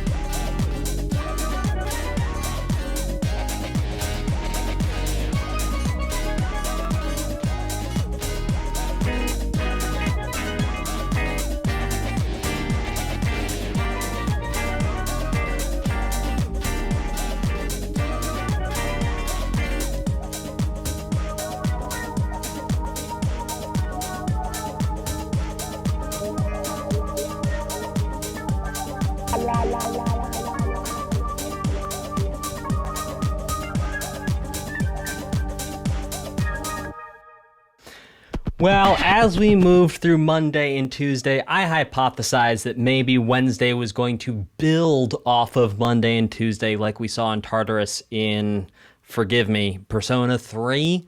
if I'm remembering correctly. And no, it doesn't build on it, but it's the same theme, just dressed up in a different wrapper. I always like to talk about themes and songs as pieces of candy. What I mean by that is you could take your favorite chocolate, maybe it's a Lindt, little, you know, those little round Lindt chocolate balls where they're like soft and mushy on the inside and like a little crunchy on the outside, or maybe take your favorite Hershey's Kiss and we wrap it up in a Butterfingers wrapper, which is an American candy, or I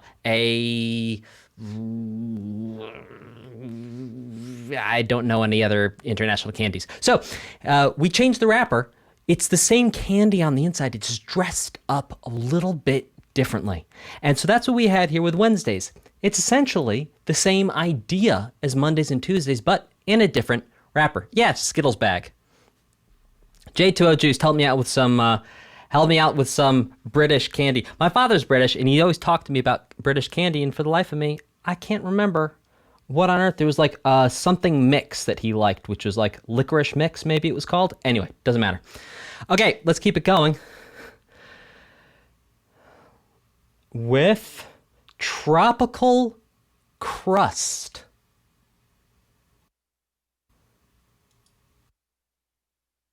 Licorice, all sorts. Sure, Crust Cove, licorice mix. Look, also in all fairness, my father is, you know, like old, so the names he has for candies is likely different than the name you now have. Okay, let's keep it going. Tropical Crust.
Oh, that was fun. And it's not over yet. Okay, so let's talk about Tropical Crust. Look, there's something really cool going on here right at the end, and this is...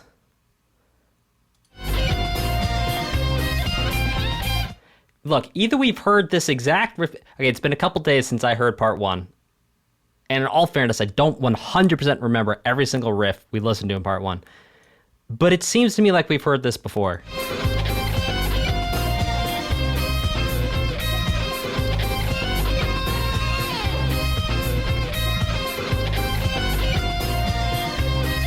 Like, we've heard this before.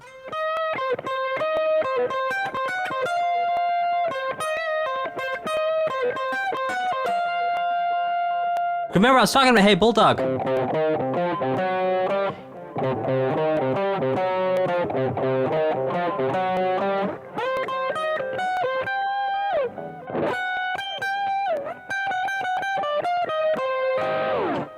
Speaking of Beethoven. Okay, let's keep this thing going. But the whole thing is like, let's look at these commonalities. There's this feeling that's going through this OST in terms of these licks and riffs, which we could essentially call motifs. And indeed, leitmotifs if they're associated with person, place, or thing. But you know, because it's a guitar playing it, and because it's kind of rock, and because it's kind of modern, I'm going to go ahead and call it a lick and a riff. What is a lick, you ask? Well, a lick is kind of a modern way of saying a motif, kind of, sort of.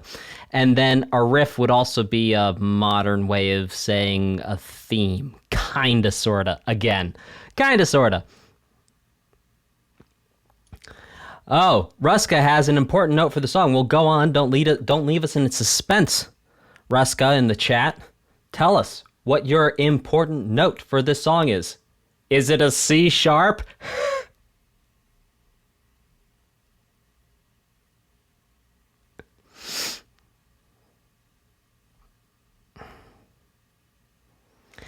Okay. So the upcoming song, Yes, is inspired directly from Tyler, the Creator's Jamba.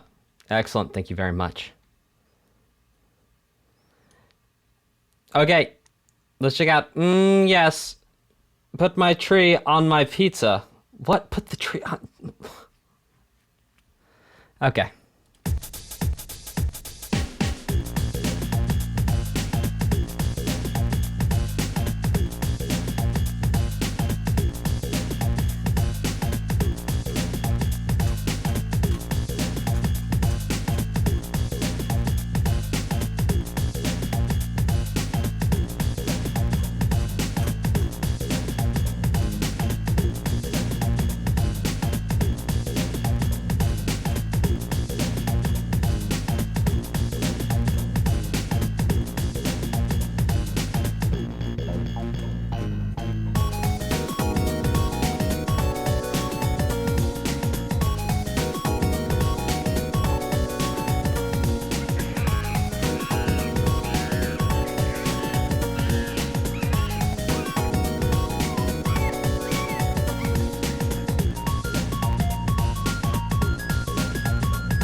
Oh my gosh, I love just the jam of that, just hanging out, feeling good.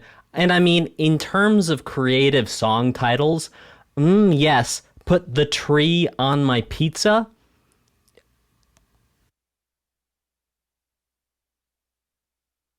I don't know if it gets any better than that. I don't. That's amazing. And beautiful.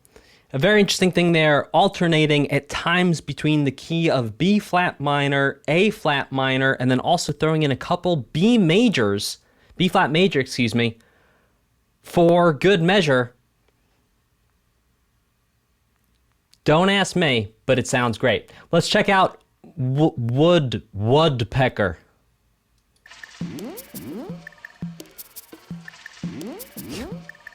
Almost like Chris to do his titles, yeah.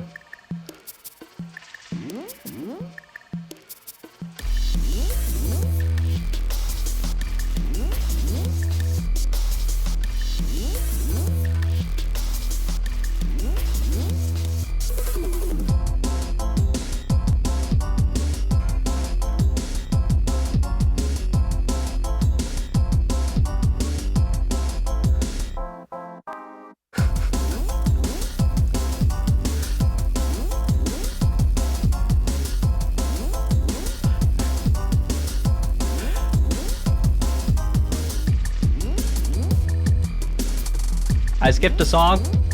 Oh, I'm sorry, guys. Gustavo. You're right, I skipped Gustavo. I'm sorry. Here we go.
Okay, so some interesting things happening there. At first, switching between a C major and a B flat major. And then in the second part, which we could call the B section. Why do we call it a B section? Well, the A section is what I just kind of paraphrased for you there. And then in the B section, we have an E flat major to a C major 7, an E flat major to a C major 7. All major chords, very cool. One, a major 7. Now let's go ahead and check out the Wudpecker.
Okay. Woo. I am the super admin. You cannot stop me. I am the super admin. Okay, let's talk about Wudpecker. So some really interesting things happening here.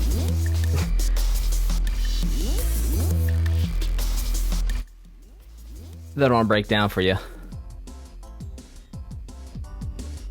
Right here.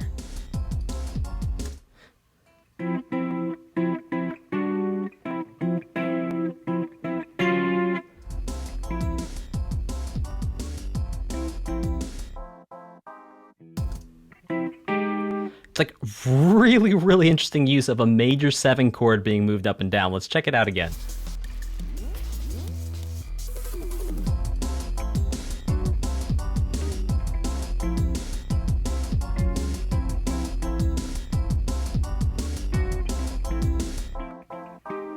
All right, so we have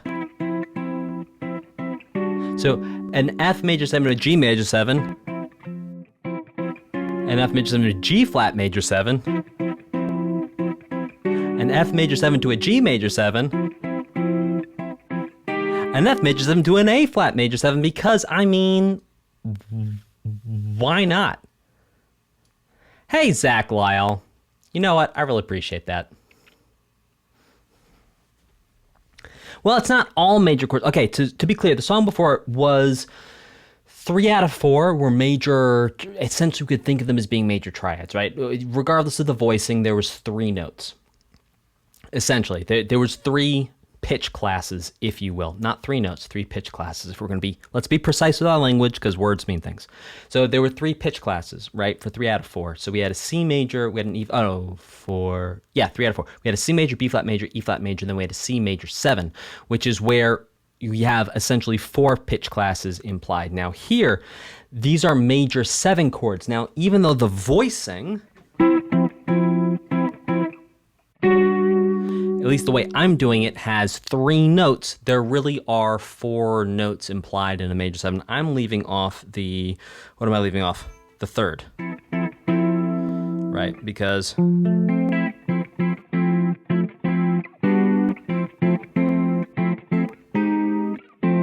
yeah, we could add the 3rd in there. Anywho, let's keep it going. You know what, Zach? I just want to let you know that I really appreciate your support.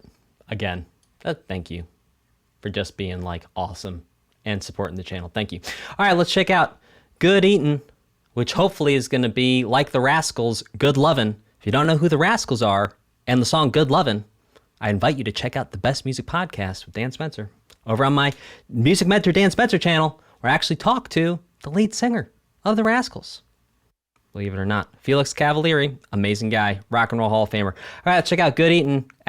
Enough name drops already, Dan. Get on with it. Okay. Let's keep it going. Good Eatin'.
Hot Pockets are ready.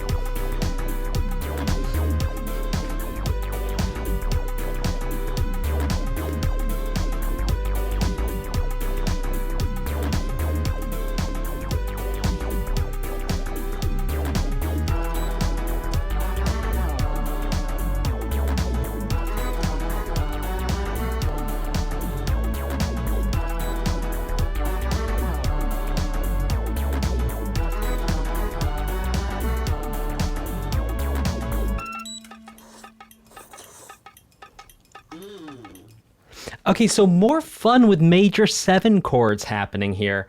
We're going to pull it back for a moment and go through Good Eatin'.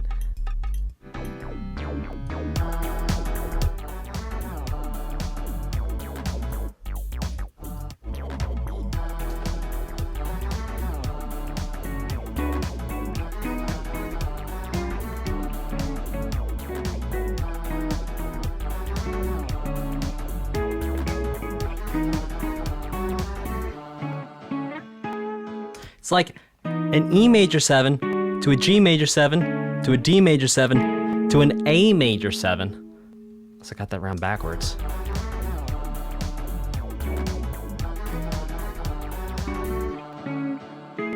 Yeah, wild stuff there. Really, really cool. And a very interesting use of major 7s showing up here in this middle part of the OST. And then there was another thing. It was a 2-5-1.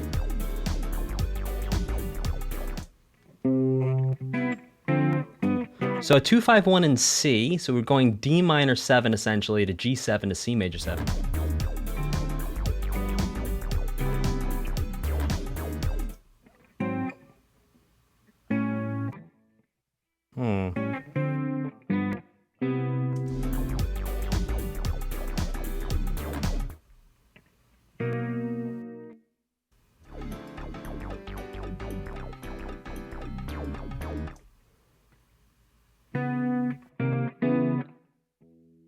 What?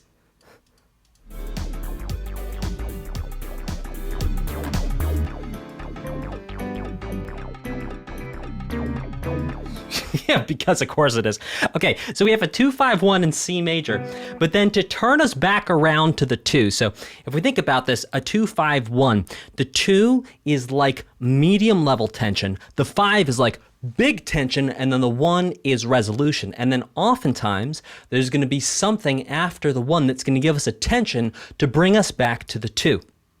So in this case, C is 1, D is 2, E is 3, F is 4, G is 5, A is 6, and B is 7. Now, what's interesting here is it's 2-5-1, so D minor 7. I'm gonna fudge the chords here a little bit. So D minor 7, G13. Well, let's call it D minor, D minor, G major, C major, and then it's C minor 7, D flat minor 7. Bringing us back, so a chromatic step back to the 2 instead of some type of, well, secondary dominant or a tritone substitution that you might think would go in there. No, indeed, it's a chromatic half step back starting on literally the parallel minor 7 to the 1 we just landed on. Insanity. Wild stuff. Really cool. Love it. Okay. Let's keep it going with Extraterrestrial Wahwahs? Oh, we have to start a new poll. So hold on one second. I'm going to start the music in just a moment. I need to add a new poll. Okay, so start a poll. Okay, which, I'm so sorry if you think this is boring, but this is going to be worth it. Which is better? Okay. Quick. Wahwah or I think it's called Quick. It's been so long since I've been to North Jersey. Wahwah or let's do a random one. Okay. All right, here we go. Extraterrestrial Wahwahs. Let's go.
Thanks for the donation.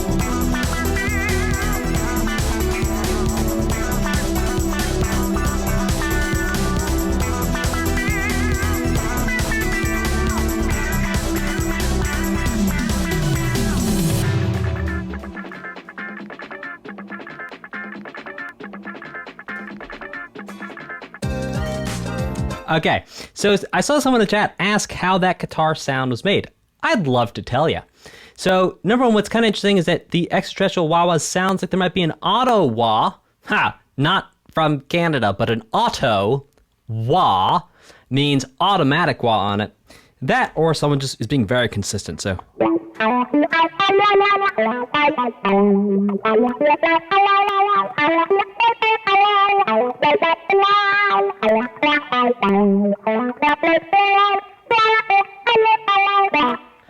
Something like that. And so you can't see it, but my foot is going back and forth on top of a pedal. I've got this whole effects rack down here. And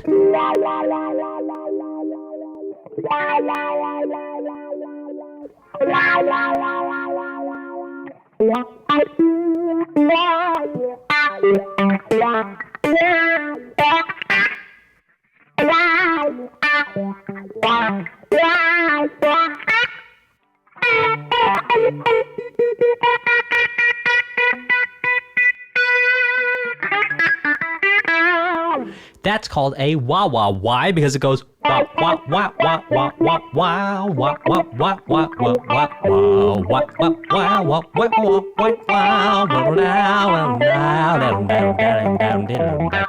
wah. That's why it's called a wah wah, because it goes wow. So when they say extraterrestrial wahwahs, they're using the wah wah effect with great effect to affect how the song sounds. There be the wahs. Wah. When I use my wah, you go wah. Sorry. When I use my wah, you go. Sorry. When I use my wah, you go wah. All right, let's keep it going. All right. Pumpkin Hot Stuff.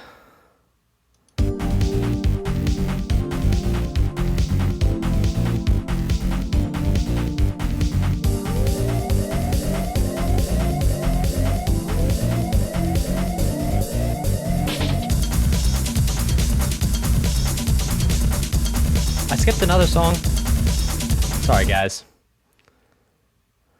Okay, Secret Hoppin' Vacation Mix.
Ah, we've heard that before.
type of 3 if you grooving right now. Type of 3.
Okay, so Secret Hoppin', what we heard was little bits and pieces from the OST that we've heard so far, all brought together in one secret, saucy, awesome posse of a song.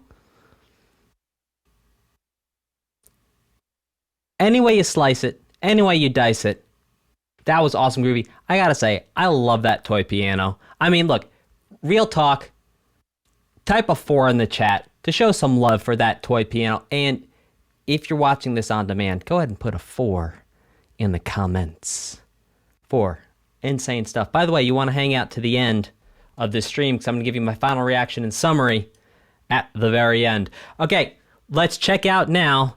Because, guys, look, this toy piano thing is not just the sound. It's the groove, man. It's the feeling. It's the feeling. Awesome stuff. All right, let's keep this going with Pumpin Hot Stuff, which is what I say when I bench press my fiance.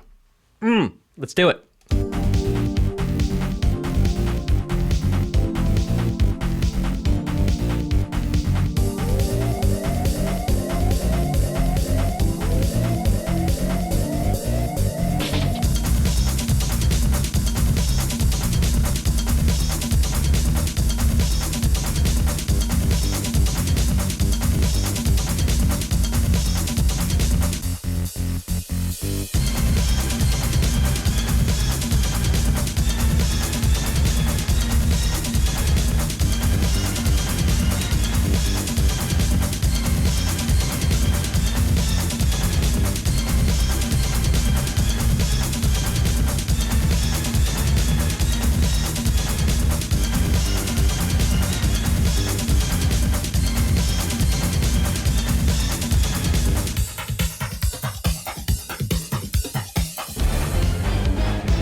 Okay.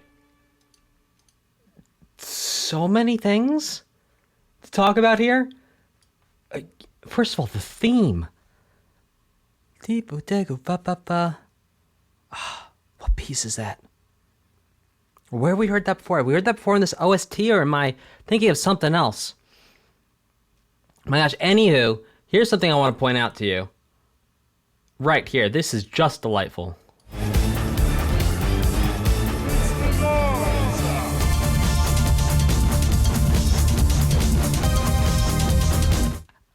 Okay, what I want to point out to you here is something that is not quantized. Woo! You might be saying, well, Dan, what on earth is quantization? Well, imagine if you could play an instrument and then I could click a button and instantly make your playing sound rhythmically, not necessarily the notes, but the rhythm sound very consistent and close to what we might call perfect.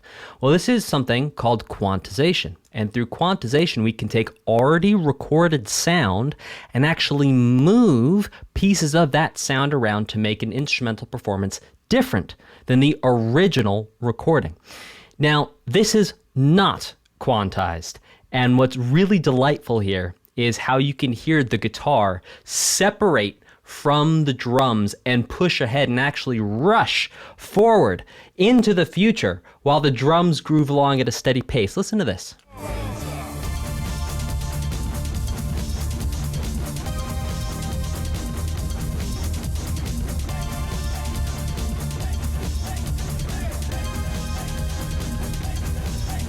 And it really happens in the first two measures. Right here. This is wild stuff, guys. You do not hear this every day. So right there, the guitars are speeding up way ahead of the drums, but here, they're going to line up again at the top of the measure. 3. Well, sorry. Top of every 2 measures. I apologize. I was miscounting. 1, 2, 3, 4. 1, 2, 3, 4. 1, 2. Yes, exactly. Well done and good ears, Ryan Pratt in the chat.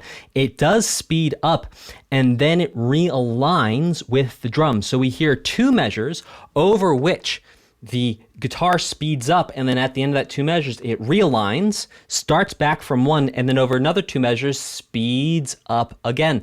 A very interesting tidbit and just sonic effect to be included here in this OST, a very, very interesting nuance of the music that really you don't hear very often in any music in general, because usually we think of something like this as being wrong in a way. And hear me out. We can sometimes say that when things don't line up in a way where everything is lining up a way that is immediately evident of the pattern, or things are breaking the patterns, we tend to not like them. And it's because our brain and our biology is all built around pattern recognition and being patterns and seeing patterns. So a very, very interesting artistic choice here to break that, to speed up and then realign and speed up. Very, very interesting. Okay, let's check out Ooh, la belle noisette, which would be, oh, the nice hazelnut. The pretty hazelnut. La belle noisette. Ok, d'accord. On va l'écouter, la belle noisette. Allez, on y va, c'est parti.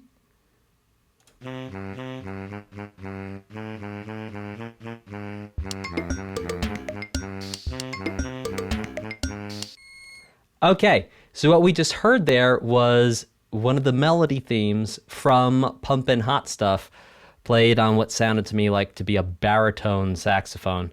Very interesting. Okay, let's check out Thursdays. Here, guys, we're almost at the end of the week. Let's keep it going with Thursdays.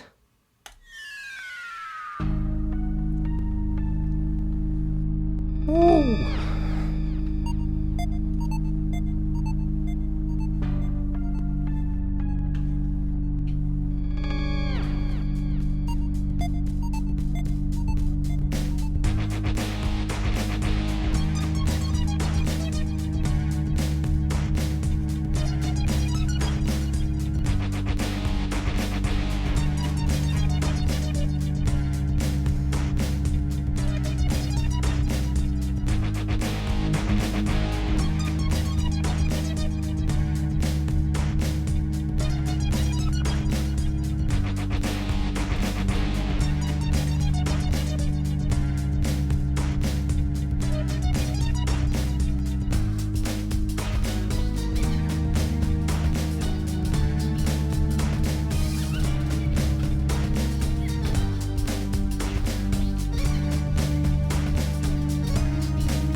Sorry.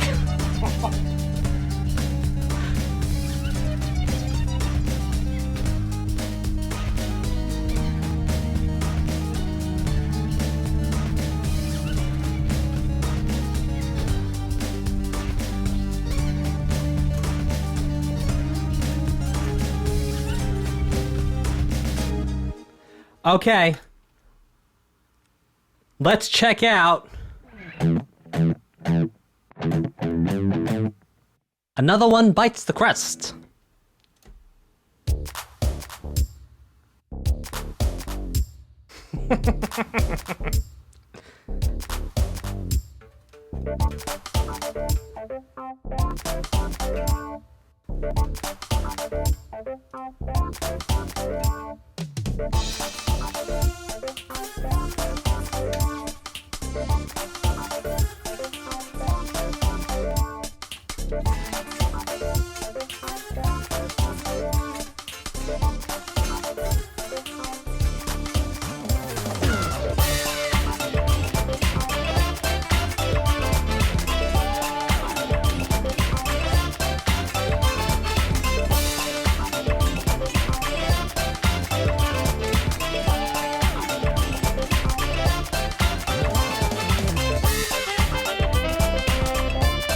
That was sick.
There's something about this OST that's reminding me of Mother 3, and maybe because the next song is called Way of the Pig. But there's something else there too. I can't quite put my finger on it now. This isn't how I am. And I have become... I'm messing up the lyrics comfortably now. Okay, let's check out... Okay, but first of all, let me tell you, Bite the Crust. All right, so a change of key for sure, but if we look at the main riff that starts off, Bite the Crusts, and this is a play or a take on the riff from a Queen song called Another One Bites the Dust. By the way, if you're enjoying the sort of chaos of this OST to certain degrees, I recommend checking out a band called, wait for it, it's kind of a wild name, but it's worth it, The Screaming Headless Torsos. The Screaming Headless Torsos with Dave Fuginski. Incredible band. Incredible songs. Well, the band changes out, but Dave's kind of the constant. And the mind-breaking creativity, awesomeness of it, I think you will like it. If, again, this recommendation is contingent on you enjoying the chaos element of this OST. check out the screaming headless torsos. Okay. Let's keep it going with Way of the Pig.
Like what?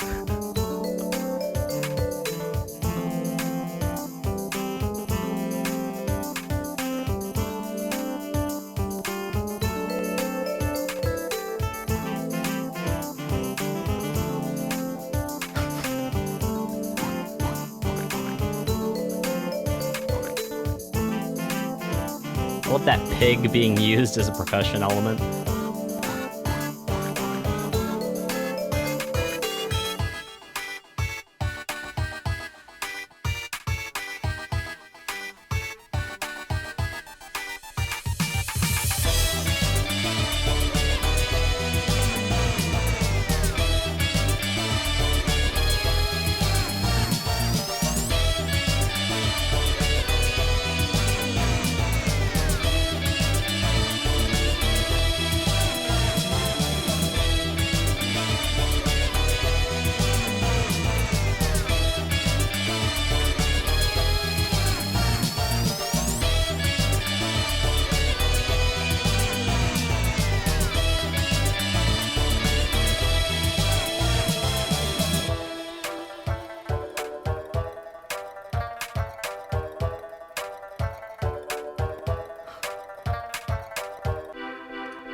I have no words. It's like the song goes to 3 different places, and what I'm going to call the bridge section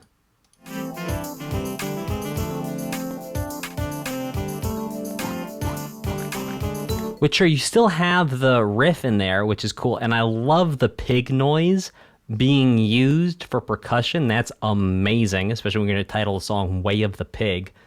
Let's see, are there any pigs in the title, in the album art? I don't see any pigs in the album art.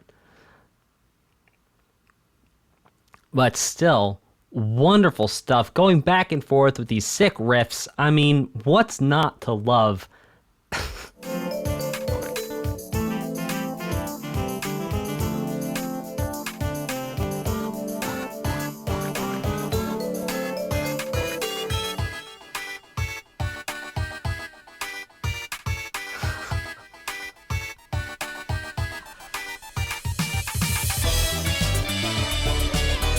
Like, that's just a jam. That's, I mean, wonderful, lovely, fun. Now, while we're talking, I would like to let you know that there's a best practice for getting the next song to play, and it's don't preheat your oven, because if you do, the song won't play. Okay? Don't preheat your oven, because if you do, the song won't play. Okay, so let's hear the song that plays when you don't preheat your oven.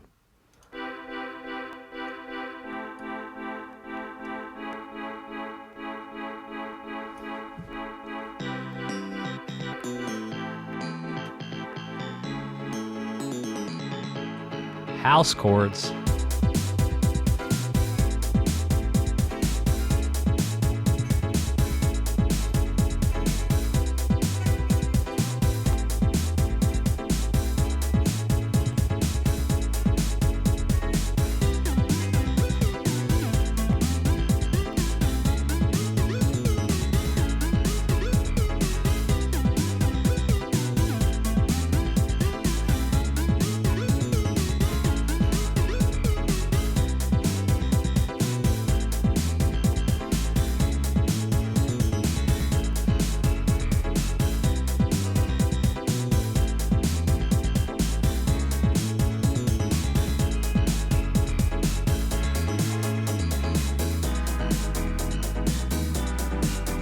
I'll get those chords.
Got it.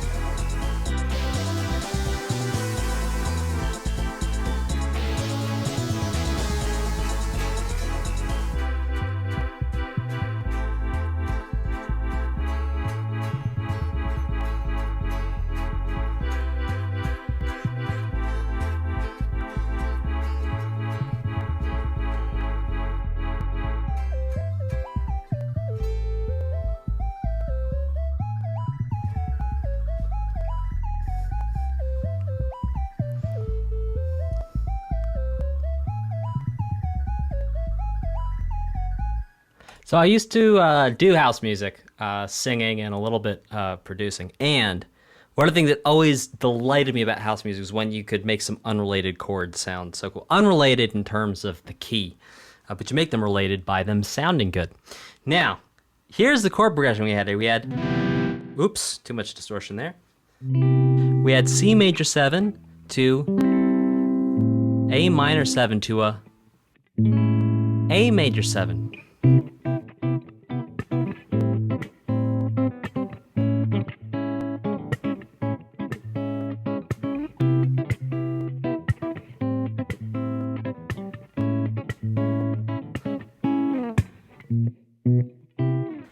A delightful chord progression, indeed, playing around with some interesting things. So if we think of C as being 1, because why not have something be 1, so we can try and sort of categorize everything else.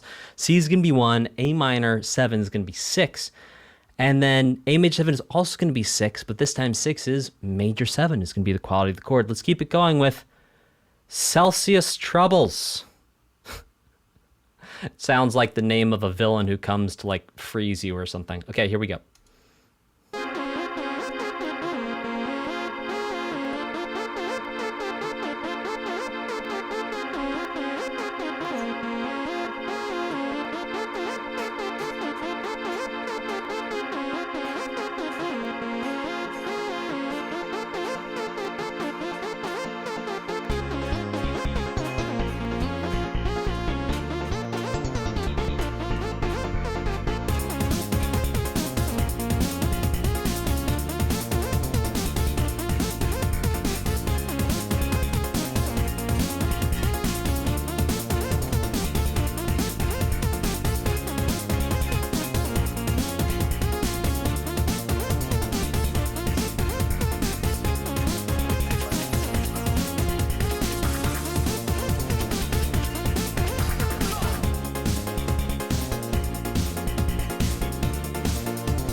Okay, so some interesting things between Celsius troubles and don't preheat your oven. So I'm going to assume Celsius troubles means either you're having trouble heating your oven, or your oven gets too hot, or it's too cold, something along those lines. And the reason why I say they're connected is because they're both founded upon the same chord progression, one half step apart. So the chords we heard in Don't Preheat Your Oven were C major 7 to an A minor 7 to an A major 7. Now the chords we heard in Celsius Troubles were up one half step from that. A D flat major 7 to a B flat minor 7 to a B flat major 7. So it's actually the same exact chord progression transposed one half step higher. Transpose means you take all the same things and move them up a little higher, kind of like if you take my fiance, who's a little shorter than I am, and you give her a box to stand on. She's still my fiance, just a little higher off the ground. Let's keep it going with On the Rocks.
Oh, I was just starting to get into the groove.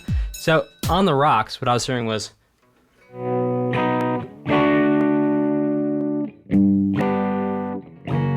in terms of the chord progression, was a B major to a D major to a G major to an F sharp 7.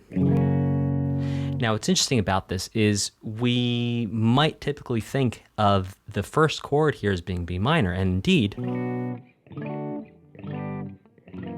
all the other chords are from and would agree with the key of B minor.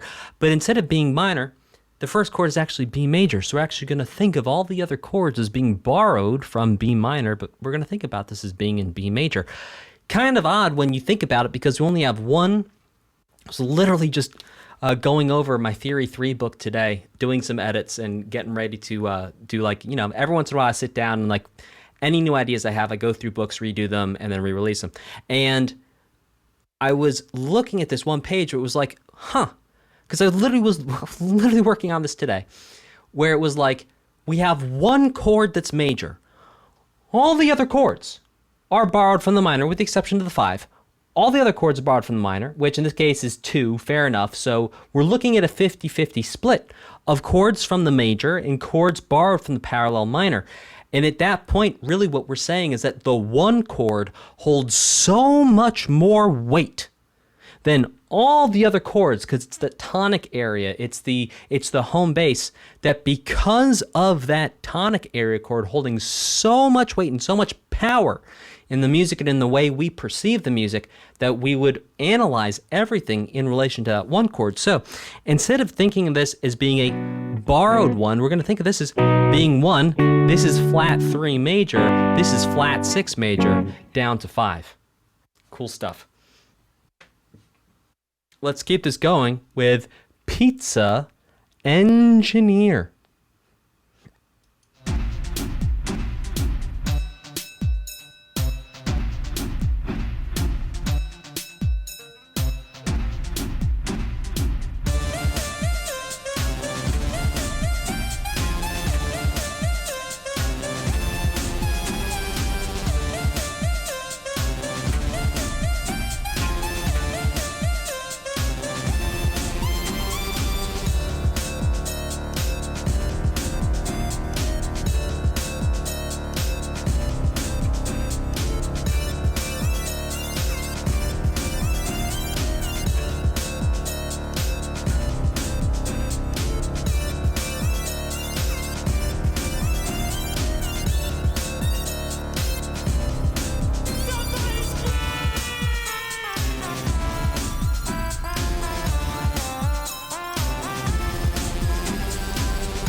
So 2 things on Pizza Engineer. Number 1 is this call and response.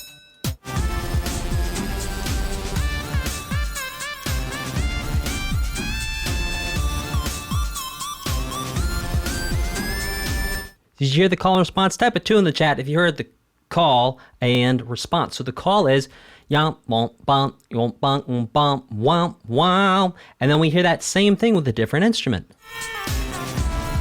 So here's the call. Oh, sorry. Here's the call. Here's the response. Call again. Response. And then I need to show you guys something here at the end, and if I don't show this to you, I don't know if I'm going to be able to fall asleep tonight.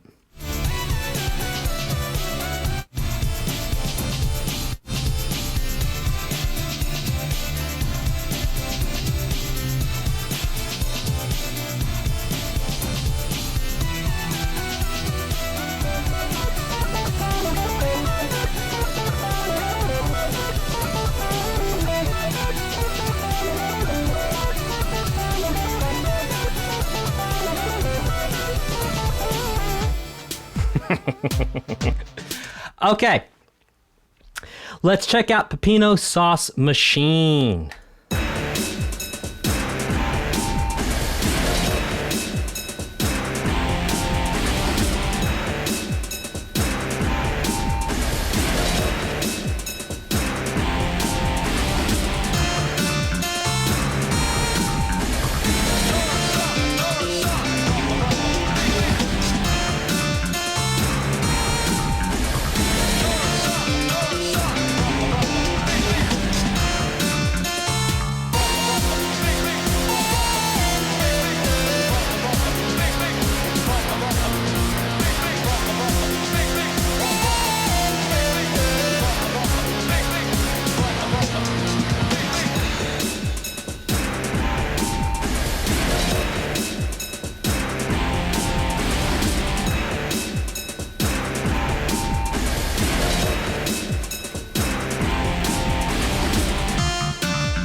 So I love the machine elements, the steam whistle being incorporated into percussion. But guys, my favorite thing about this OST so far just happened in this song, and I'd like to go back and revisit it for a moment.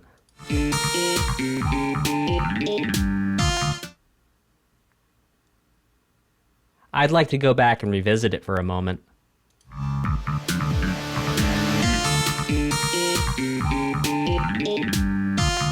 I'd like to go back and revisit it for a moment.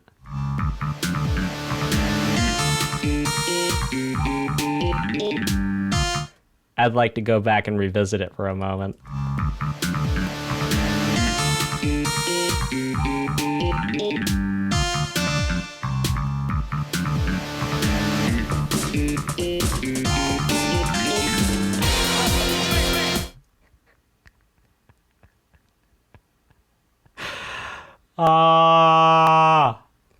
Literally disgusting. That's amazing.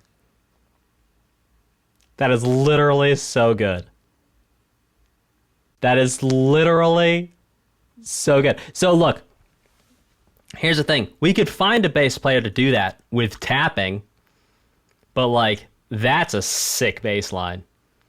Speaking of sick things, let's check out Totally Tubular Trash Zone, man. Ugh. Okay, but first, before we do that, look, what made that disgusting? And by the way, I'm saying disgusting as being a good thing. Like, for me, it's the rhythm and the notes coming together. And it's not just the fast part. It's how the slow part sets us up for the fast part and gives context to it.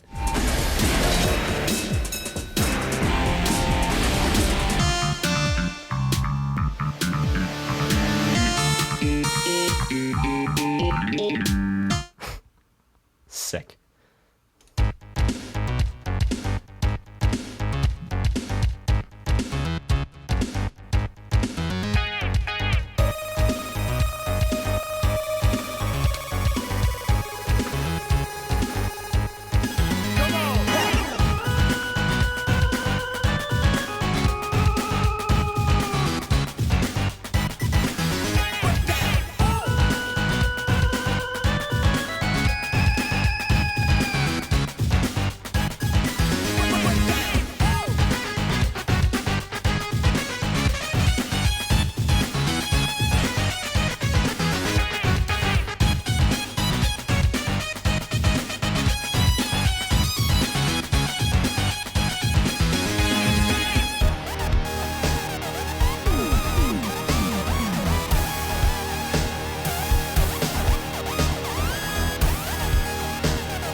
Parallel major, bro.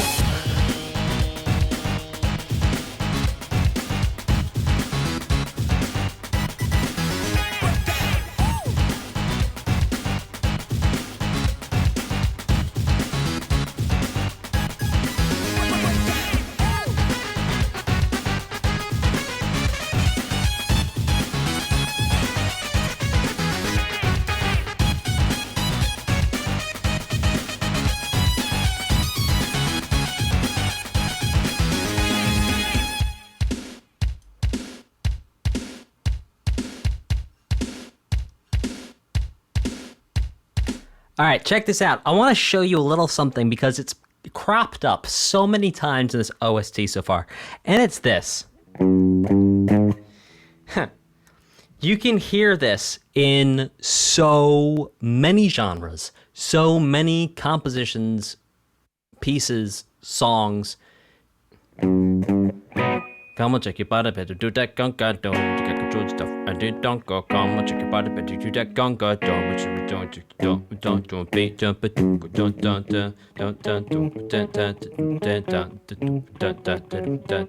like that is one example.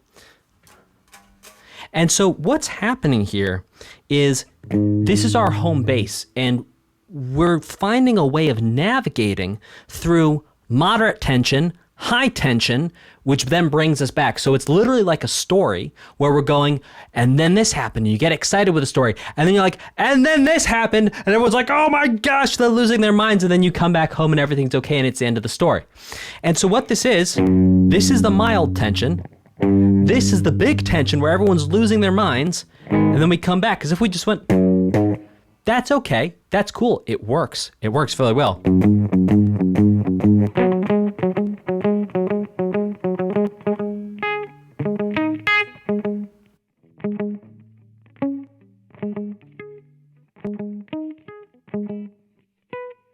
Huh?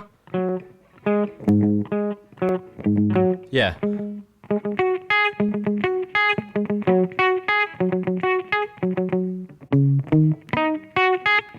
Ah!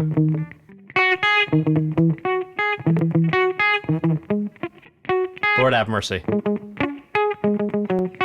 Right, so we can hear songs where we go, it works great. We hear it all the time. We've heard it so many times in this OST as well. But here's the thing, when we add this one extra note in here, and the reason for that is because this second note here, this is called a leading tone, is the fancy music theory word for this, a leading tone. And the leading tone, what's its purpose? It's like pushing us down a slide so we go back home. That's what a leading tone does. Musically, it pushes our ears down a slide so we go back home. And we've heard it so many times at this OST that we have, a little bit of excitement. And indeed, we can hear in so many songs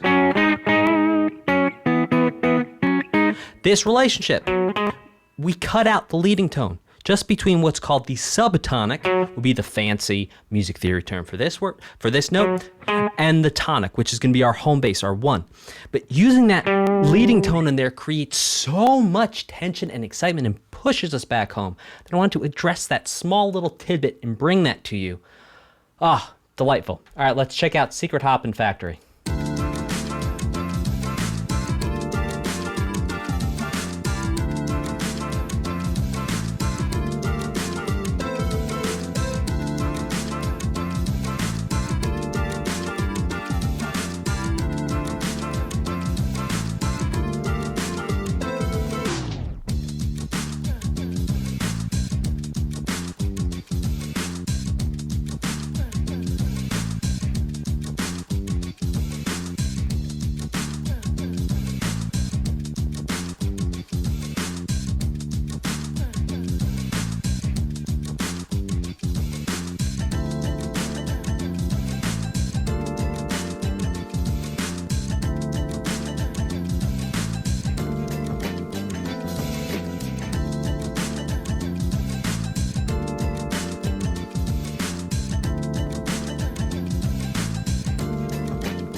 Okay, Secret Hoppin Factory.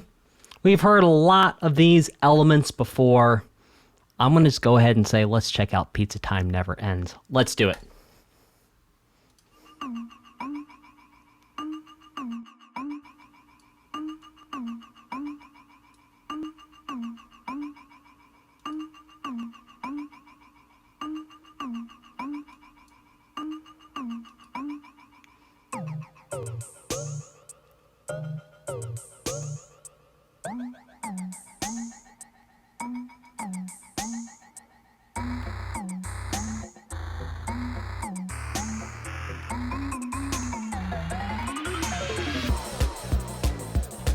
Huh. So it's his sped up version of a riff we've heard before.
Ha!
Bravo!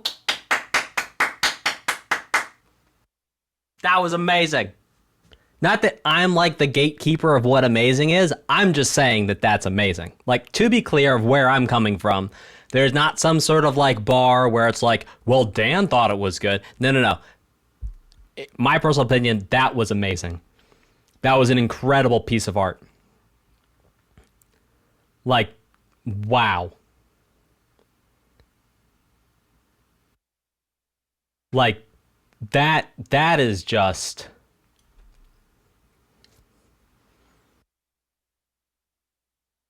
For me, that on like an artistic complexity level is like Xenoblade comparable. Wow.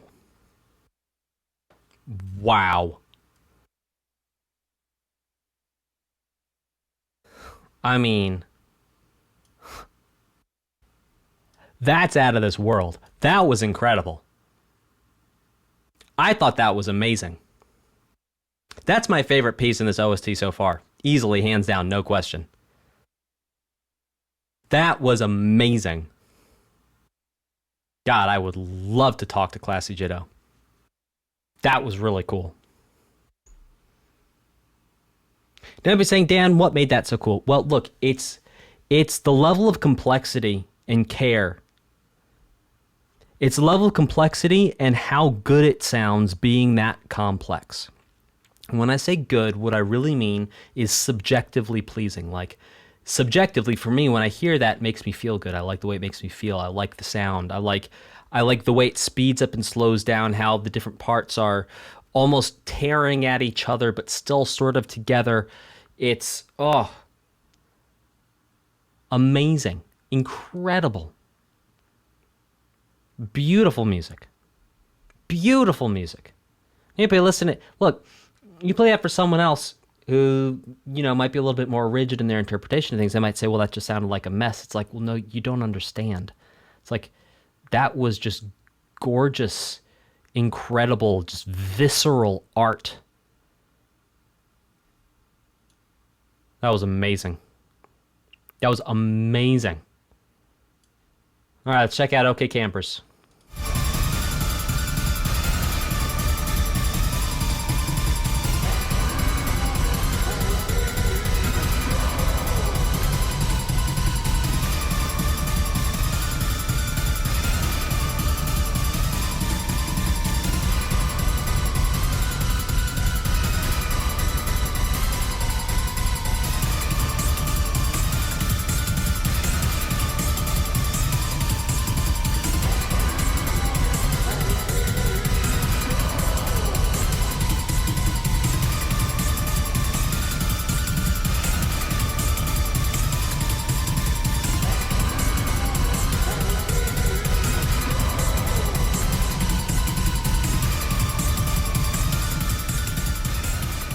All right, y'all are about to get educated real quick.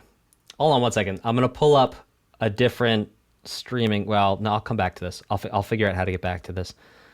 Okay, Fridays. How do I save this? All right, save to my library. All right, great. Okay, guys, I want to educate you real quick on something.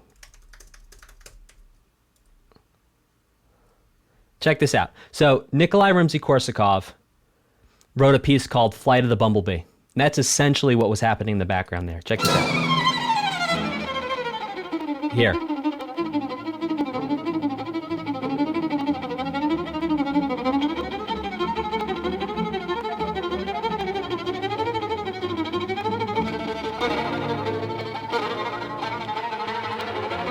All right, type a 3 if you can hear the connection between what you just heard, a piece of classical music, Flight of the Bumblebee, and OK Campers. Yeah, type a 3 if you can hear the connection. Right, guys. Music is connected, baby. It's all connected. It's all connected. It's all connected, man. Classical music, modern music, it doesn't matter. It's all connected.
Well, we are definitely upping the ante now with Fridays. Now, the next one is called There's a Bone in My Spaghetti, but you're going to have to tune in next time to hear it for part 3 of this Pizza Tower original soundtrack live time reaction with me. So make sure you do whatever it is you feel you need to do so you can come back for that. The way I would recommend doing that is to subscribe and hit the notification bell. That way you'll know for the next reaction.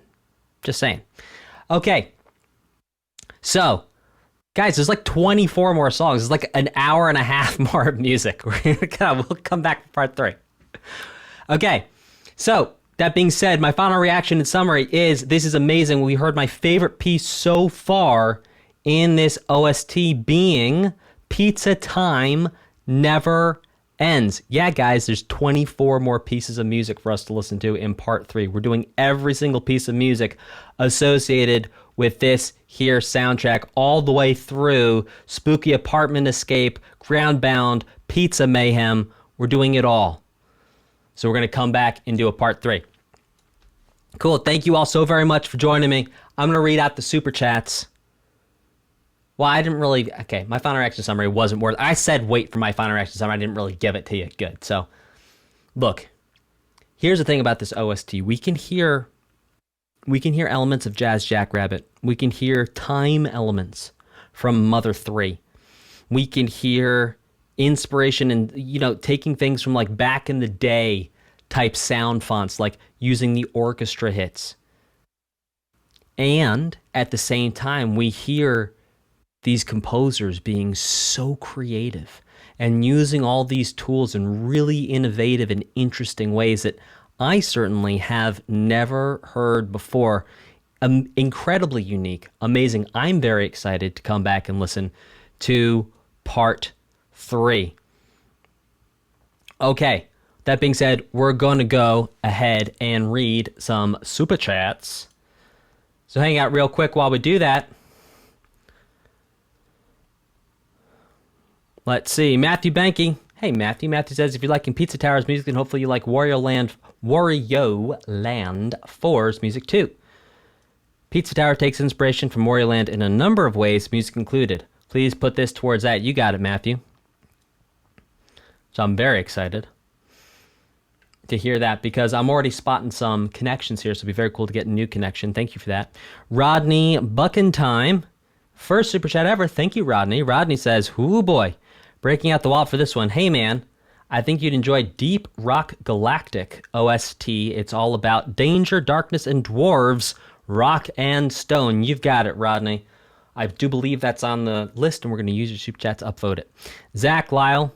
Zach says, hey, Dan, no OST recommendations. Just keep enjoying what you do. Thank you, Zach. I appreciate it. I hope everything's good with you down under, and you're rocking and rolling. Victor says, good afternoon, Dan. While not a lot, I want to get Brutal Orchestra on the list. Keep up the amazing breakdown reactions. You got it, Victor. Thank you very much for your support, as always, and hope all is well with you in Argentina. Rubberman202 says, avoid the noise. And while you're at it, add this to Super Mario RPG's OST, Wogue. Thank you, Rubberman202, for your continued support of this channel. Matthew Banky comes back with an attack and says, put this towards Wario Land 4. For real, though, Tubular Trash Zone is one of the best tracks in the game, and it's criminally underrated. The way people reacted to Extraterrestrial Wahwahs, I wish they did for this track. Well, Matthew, for those about to rock and stone, we salute you. Very good. Matthew, to each their own. It takes all kinds to make a world. What can I say? Thank you very much for your support. All right, y'all, take care. I will see you next time for Pizza Tower OST Reaction Part 3. Take care and goodbye. Well, hello there. My name is Dan. I'm a music teacher about to listen to the Pizza Tower original soundtrack for the very first time. Together, you and I, we're going to discover some hidden connections in the music, understand how music works, and we're going to have a little fun along the way as we do it. You ready? Type a 2 in the chat if you're ready. Type a 2 in the comments if you're ready. Let's do this thing. Here we go. Let's get this thing started with There's a Bone in My Spaghetti. Dear Liza, dear Liza.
Okay. What a delightful way to start things off. I saw some people in chat while this was playing saying this was their favorite. Interesting. A little bit more pop. Huh, not pop. Well, okay. I'm going to have to walk that back. Oh, boy.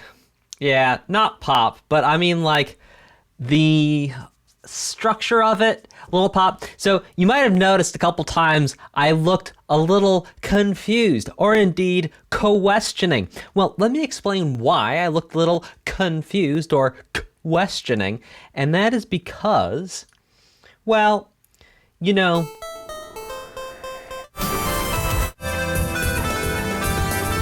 sections like this.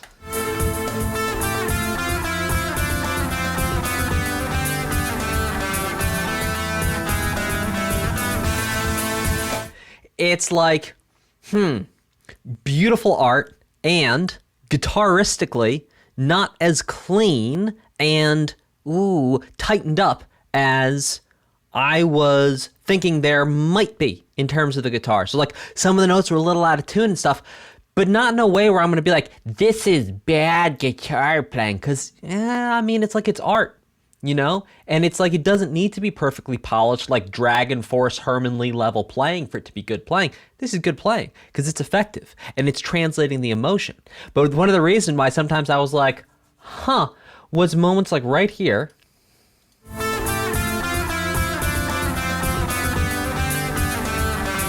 That right there. Ba was a little out of tune. But like, who cares? Right? Because it's art. So like type of 1, if you care. Type a 2 if you're like, yeah, you know what, it's art and I enjoyed it and it sounds fine. Real quick, social experiment. Type a 1 if you're like, yeah, well, you know, the guitar playing could have been better and you care. Type a 2 if you're like, well, you know what, doesn't really matter and it's art and I had a fun time. Say, look at these 2s rolling in. I haven't seen a 1 yet. Haven't seen a 1 yet. Look at these 2s coming in. Oh yeah, we got 1-1. I saw 2 1s.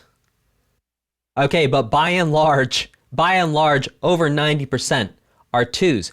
So what's really interesting about this is the conversation around art and precision and technique. Because it's like, look, if you, as the listener, as the appreciator, as the consumer of the music, you don't really care how well the guitar is played, you just care if the emotion translates. That makes a very interesting case for a lot of us musicians who hold a bar or a standard around how well or how precise an instrument should be played.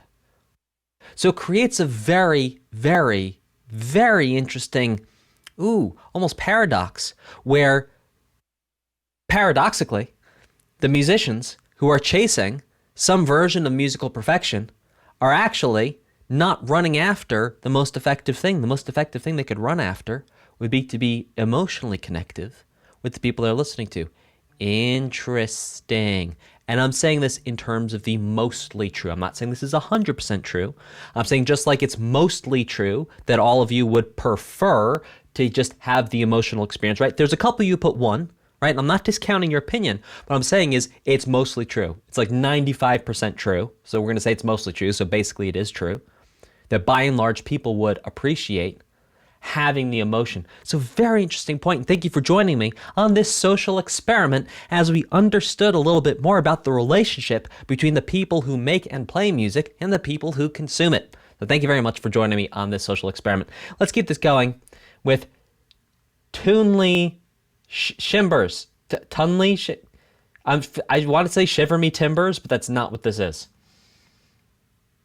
Tunnely Shimbers.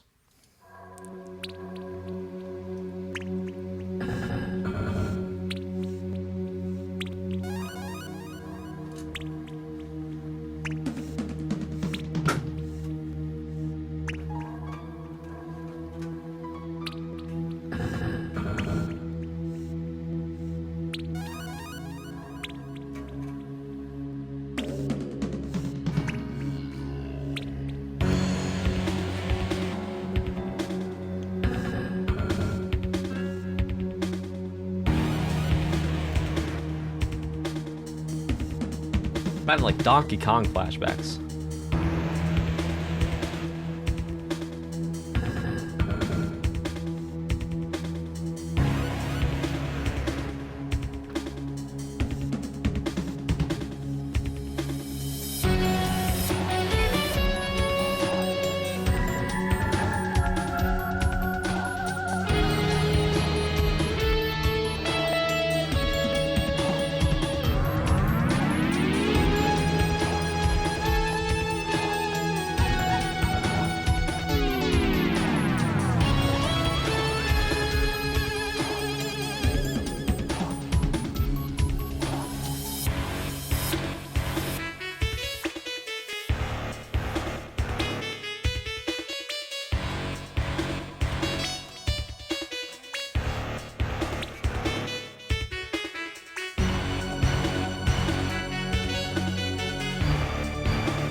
Tempo change.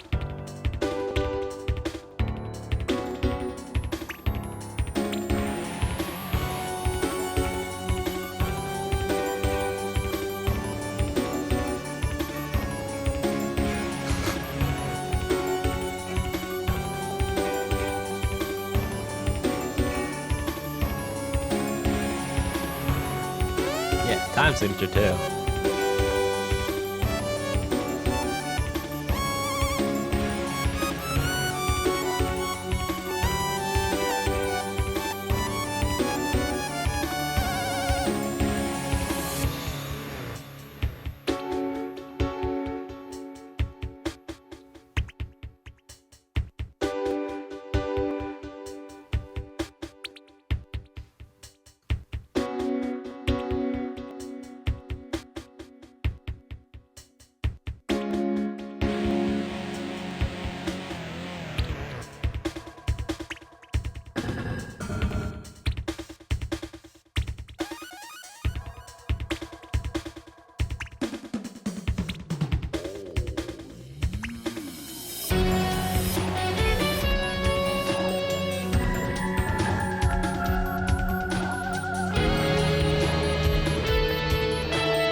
Wow. Okay, so some really, really fascinating stuff happening here. So, number one in the chords, we're in the key of F sharp minor. So F sharp is going to be our 1, E is going to be our flat 7, D is going to be our flat 6, C sharp is going to be our 5. So we heard in the first, one of the first sections, we heard an F sharp to a D, to an E, back to an F sharp, to a D, to a C sharp. Not something we haven't heard before. That's not to say it's not original. I'm just saying it's like, okay, fair enough. This is where things start to move forward. Is then in the next section, we moved into that sort of, it sounded to me maybe like compound, like 6/8. We had an F sharp minor to a G major 7 flat 2 to a 6 major 7, D major 7, then to a C sharp 7.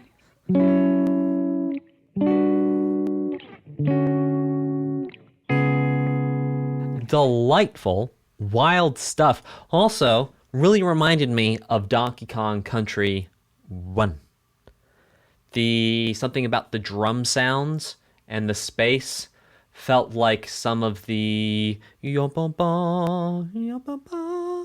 No, that's the underwater. It was the one where you're in the cart, maybe, on the rails. Anywho, let's keep it going with Hard Drive to Munch You.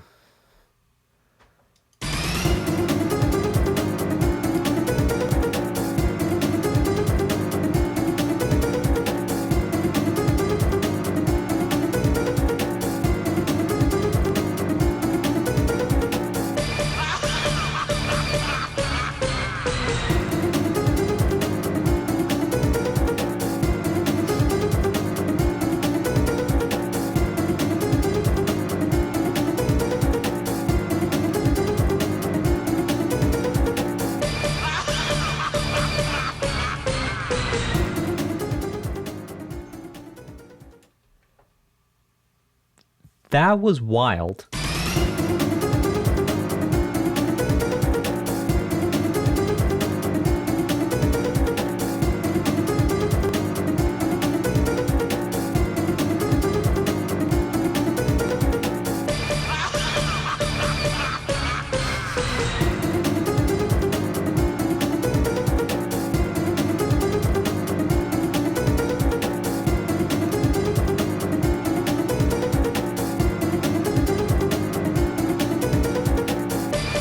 Have you ever eaten something at a restaurant where it's a food, all right, not even a restaurant. Have you ever sat down and had a food you've never had before, and food you never tried, but you're like, all right, look, I'll give this a shot. And you take a bite, and this sound is 100% what it feels like in your brain. It's like confusing, but also good. There's some dissonance because you're like, oh, I don't know this taste at the same time. It's like literally... This is the sound of trying a new food for the first time, right here.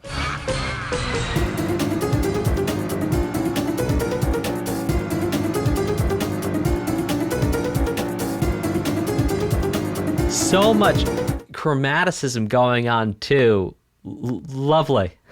Also, some kind of land cow says, I have never eaten. Please help. In the chat, that's funny. That's good. Some kind of land cow. That's pretty funny. That is pretty funny. Okay. I have never eaten. Please help. The zombies are alive and they're on YouTube. Okay, let's check out Thousand March.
Okay, Thousand March. Some pretty interesting things going on throughout. Oh gosh, this is delightful.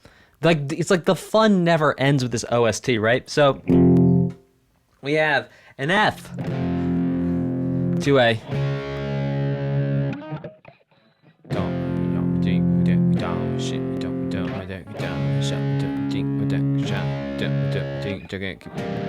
then to an E flat. So F is 1, then we got D flat, which is flat 6, then we go to flat 7, but we go to flat 7 in first inversion. And then we make flat 7 minor, not major.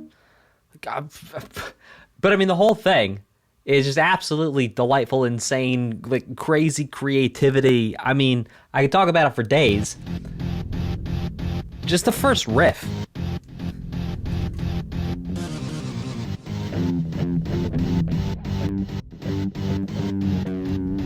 Right.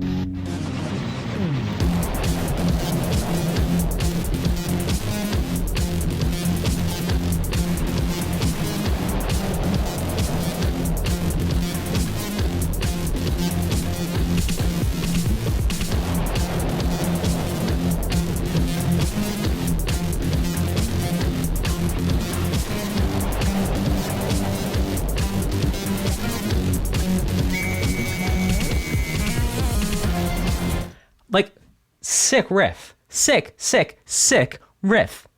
Love it. Let's check out Secret Hoppin' Traumatized Mix. Say it ain't so.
Daft Punk.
Oh, well, Secret Hoppin', traumatized remix. Even though there was a traumatized remix, I really enjoyed it. One thing I'm really enjoying throughout this OST, and I hope you are too, is that both Classy Jiddo and Mr. Sauceman are not taking the easy way out. Nope. There was an easy way out. An easy way out was just take their first idea, kind of copy and paste it, develop it a little bit, and call it a day. Neither one of these incredible composers, of these incredible creatives, are taking the easy way out. No, sir. They're going out of their way to make sure that the music is fundamentally changing. Fundamentally changing. Every 30, 45, 60 seconds, like you're getting a new song. And that's such a huge level of commitment and care and love put into this OST. Let's check out Unexpectancy Part 1. Chat, type a 1 if we should let this play through parts 1, 2, and 3, or if we should stop in between. Type a 1 if we should play through all 3. Well, I'll do a poll. Don't worry about it. I'll do a poll.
Part 3, baby.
Wow.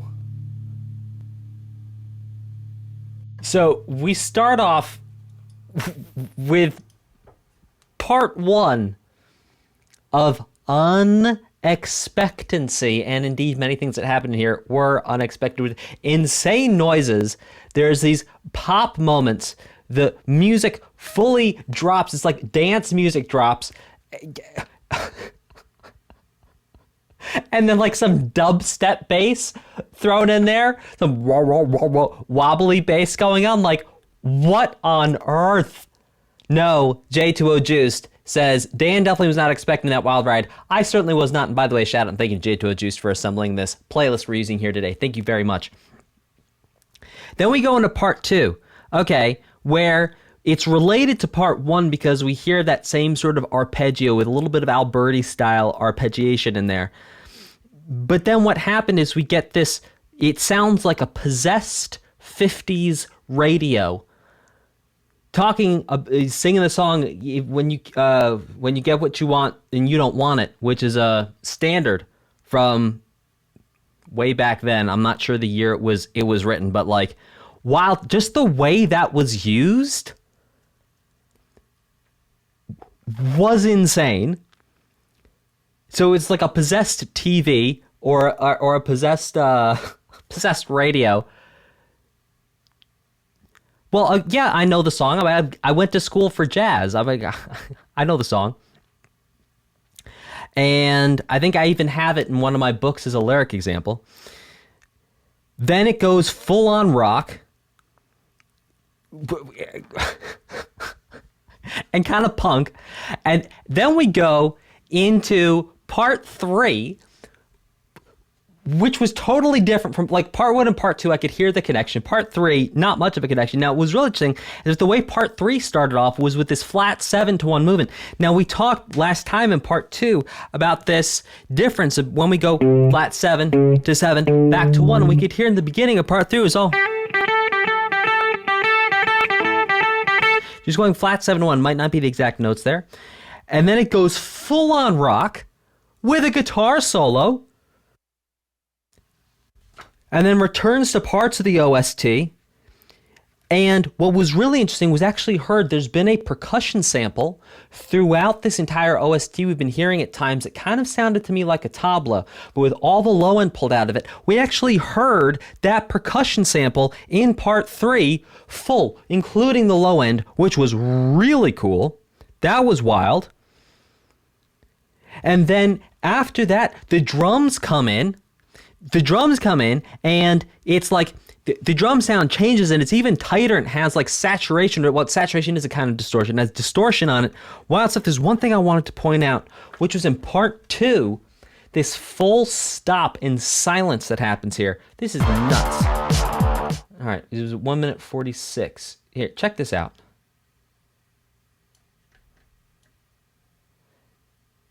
Yes, exactly. But in part 3, we hear a bunch of things from the OST. Indeed.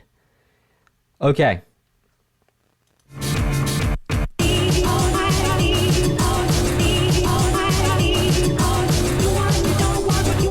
Like, what? Hear those moments of pure silence in there?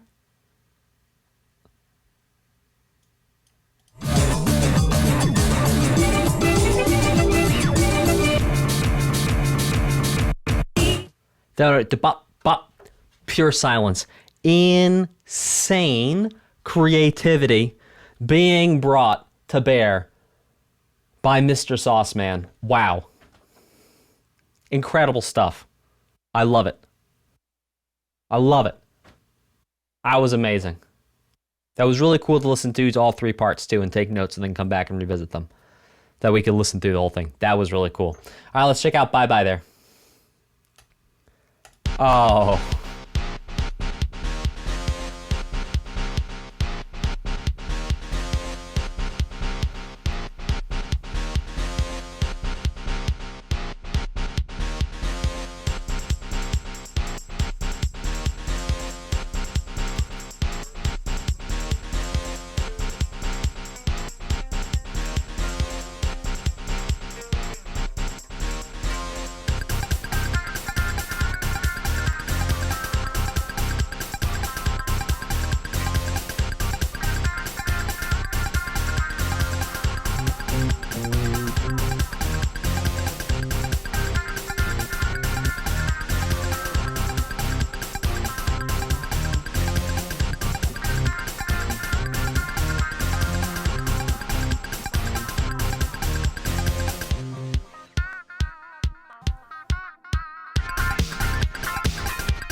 Ah!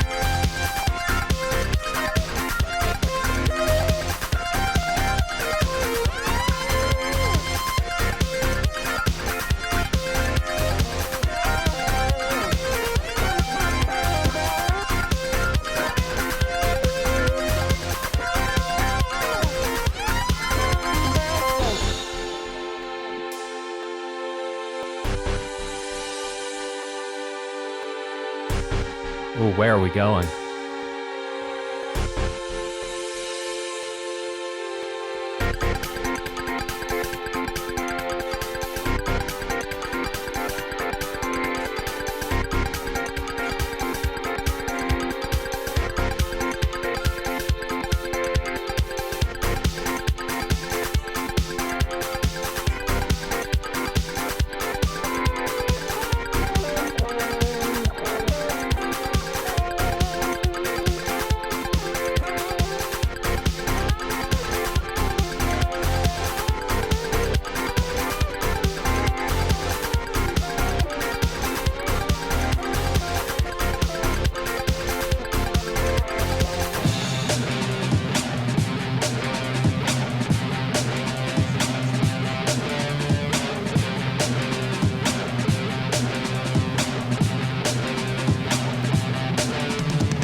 Oh, sorry. I was getting carried away there.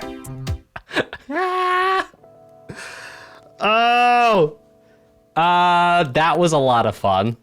I actually started playing a little bit too there because I was having so much fun. The music. By the way, when I play along with the music, it's not out of disrespect for the music. It's because I'm so enjoying it. And sometimes I see a place where some guitar might actually work. Not make it better necessarily, but it might work. And so I respectfully and joyfully celebrate the music by playing along with it. It's not out of disrespect. It is just a joyful expression. And it's like if you've ever been to a sports game and your team is winning and you start rah, screaming along with your team. That's what I'm doing. I'm screaming along with the winning team. That's all. Okay. So, that was delightful. That was delicious. Okay. That was amazing. So, Bye there was incredible. And so so much fun, and bringing back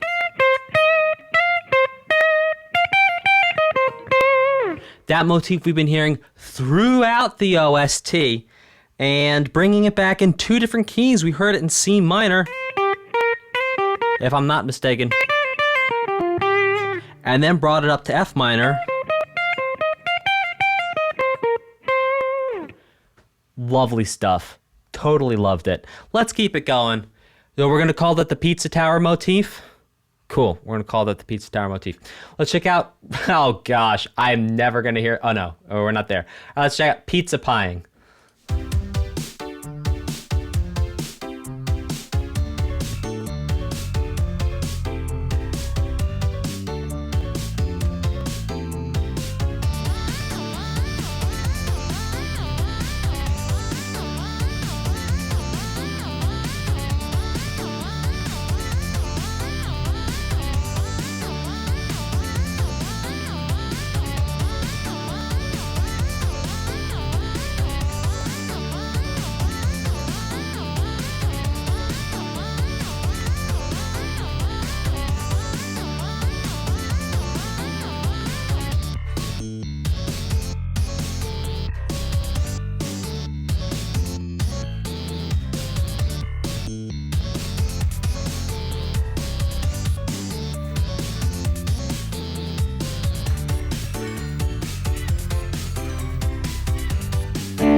Circus music.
All right, type a 1 in the chat if you know what circus music is. Type a 2 if you do not. Type a 1 in the chat if you know what circus music is. Type a 2 if you don't know what circus music is. Let's see if this will...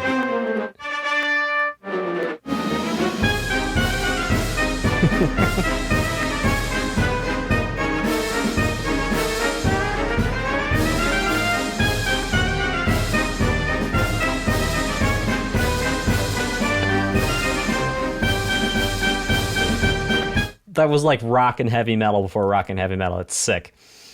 Okay, so we heard some circus music, and we heard that mixed in about pizza pieing. Now, I am reticent to state this next title, but I'm gonna have to. Receding Hairline Celebration Party.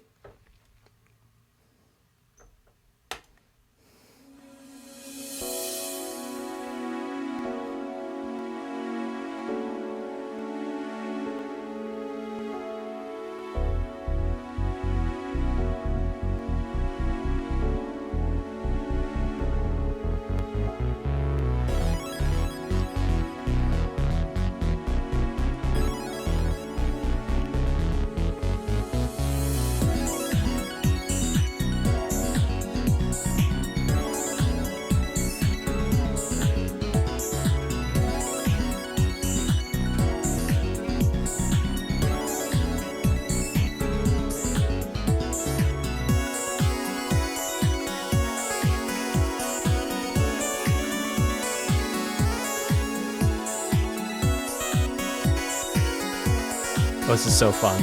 I hope this keeps going. Don't change, please.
A Pizza Tower motif variation there.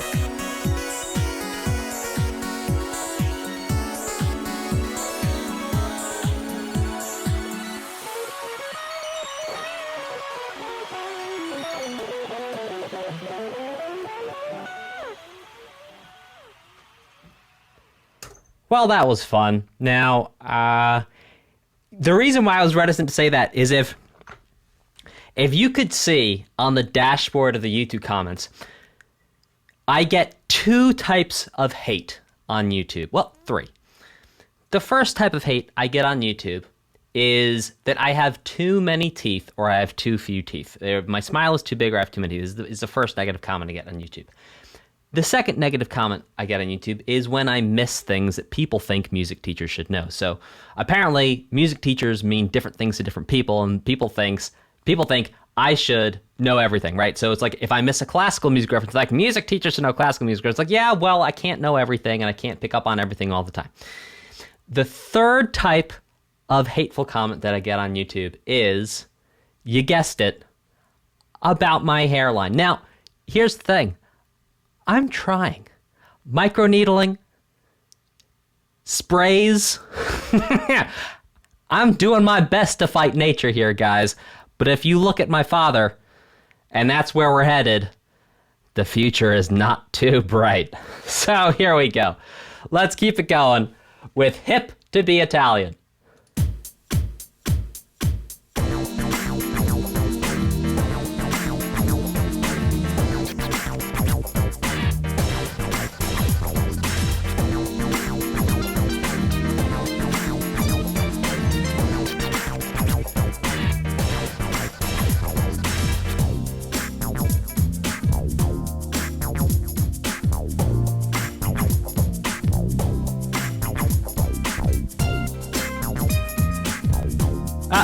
Hint at the Pizza Tower theme there.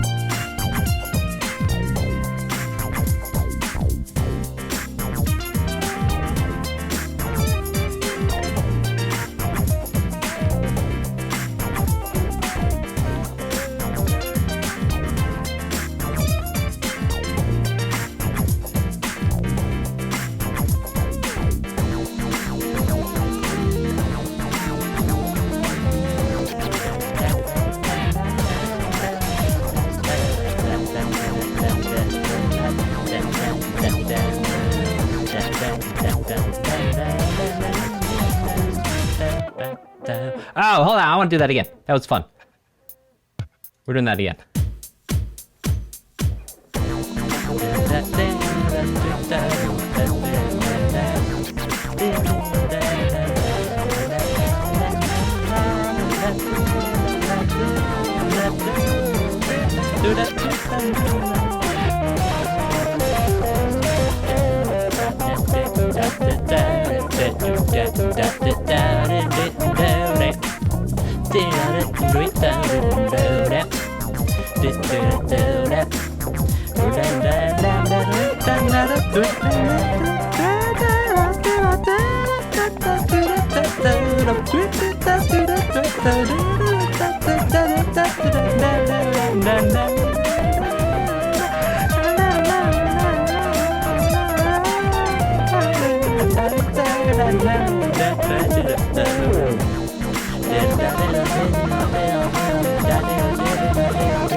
That's right. Whew.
Ooh.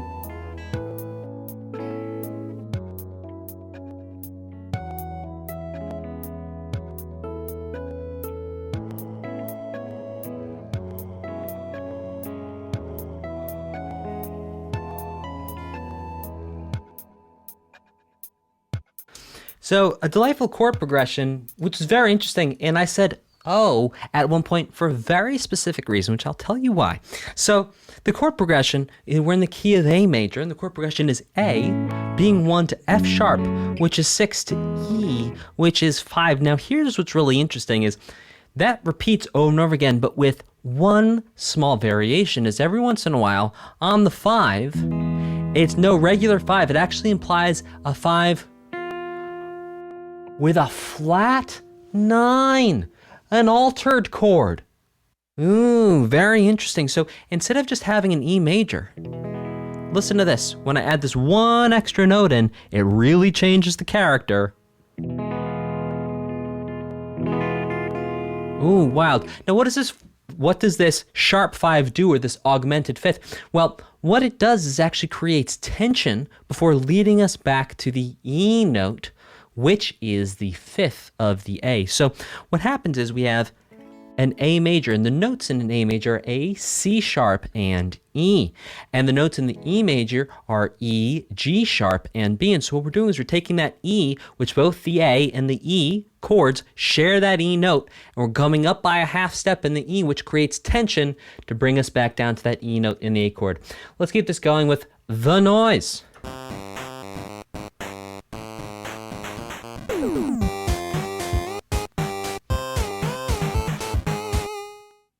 Well, that was fun.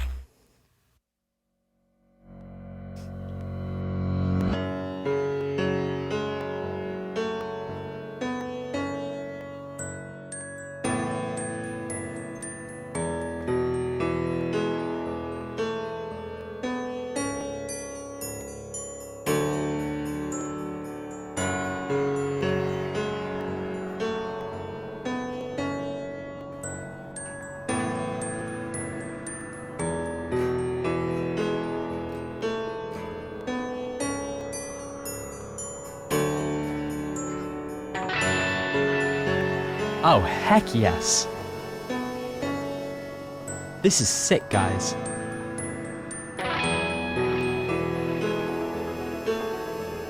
Oh, this is amazing.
Man, what a shame this was not used in the game, because This is my favorite intro of any song we've had on this OST. Yes, I'm still going to say Unlimited Pizza Time, I think was the name of my favorite song. Still reigns supreme, but my goodness.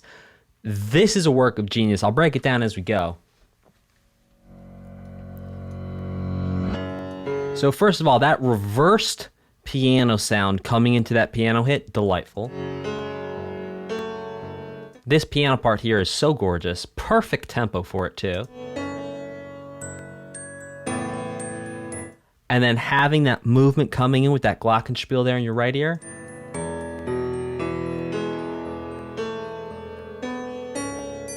Seems like there might be a small phaser or something on the piano as well, which is amazing. Now glockenspiel in the left ear.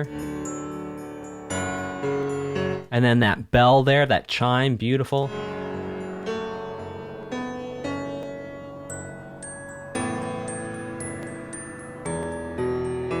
So already here, this is setting the mood, and I'm sold on it, and I'll show you what really brings it home.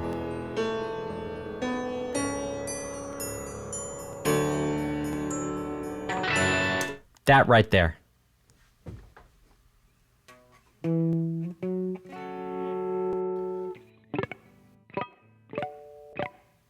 Maybe he was using a...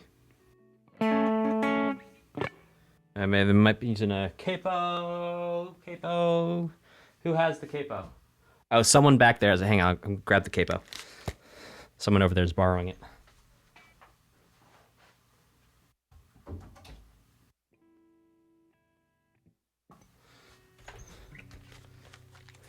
All right, maybe.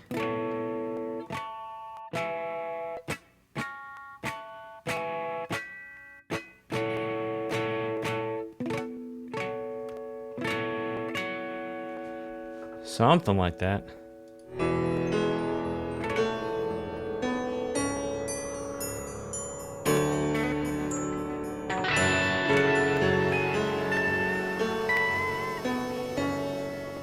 Well, I didn't quite recreate that, but that's amazing. It feels very Pink Floyd is how it feels. Let's check out Move It Boy.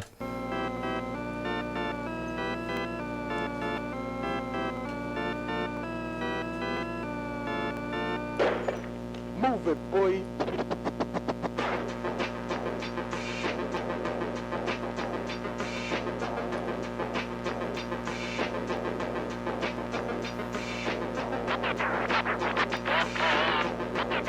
We're gonna do a song that you never heard before. Are you ready?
Okay. Well, that was fun. So, very interesting. Hip hop kind of a beat. Thinking like, mid 2000s maybe. Really reminded me of some of Destiny's Child a bit. Maybe not in terms of the sound.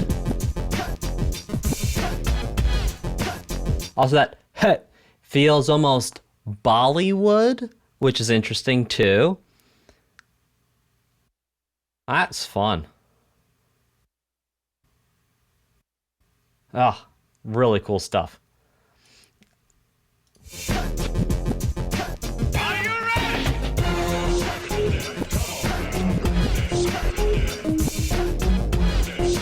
Like a really, really, really great beat. Love it. Let's check out Overcooked Meat Lover.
So this riff here is walking up the pentatonic scale.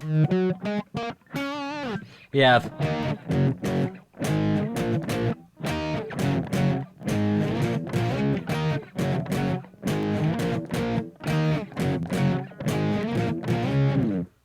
cool stuff. Loved it. Let's keep it going with the noises jam-packed something.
So help me out here, guys.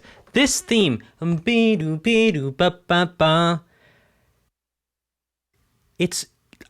this thing, like my spidey sense is like, and I could be wrong, but I feel like there's a classical piece of music that's like exactly, not exactly, but very, very close to that. If you can think of what that piece might be, please let me know in the comments. I do read the comments. I'd love to hear from you. Because we have heard that theme quite a bit throughout this OST. Let's check out Terragon Pizza.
Okay, so what's interesting about whether this piece is in 9/8 or not? It's like, yeah, we know there's 9 attacks before the metric hierarchy comes back around and starts again, right? So the question is, okay, are we in 9/8? 9/8 we could think of as being compound triple meters, so actually 1T dot, 2T dot, 3T dot. Now here, obviously, we don't hear it organized that way. Here we hear quarter notes, so we know for certain, if we think about the drums, that the kick and the snare are going to be holding quarter notes in this case, which means we're not going to be in an 8 meter. Whatever we have is going to be 4 on the bottom because of the drums. So you have kick, snare, right? So that's going to be our quarter note. So we know we have some type of 4 meter. Now, whether we're in 9/4, possibly it was written that way. It also might have been written as 4/4 plus 5/4. Now, 9/8, for example, you go listen to Dave Brubeck's Blue Rondo a la Turk, and you'll hear, I don't even know what it is. It's like,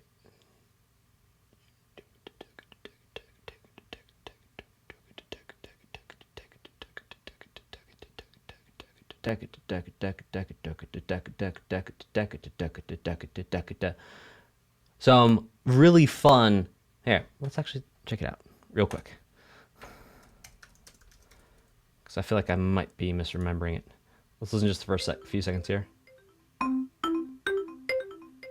Oops.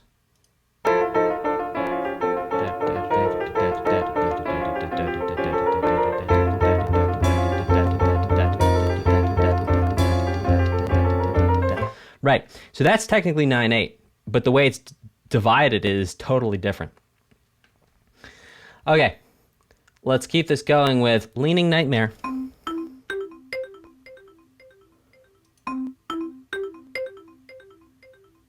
Huh, 8/8 plus 1/8, says Fallon00.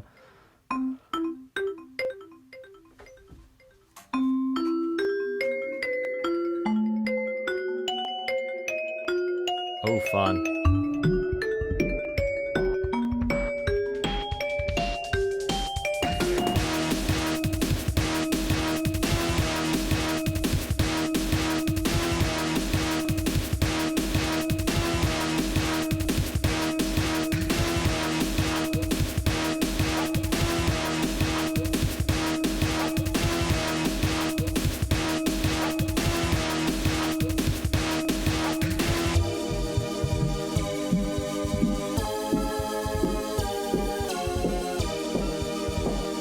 The song does not sound like it's in 440 either.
So creepy.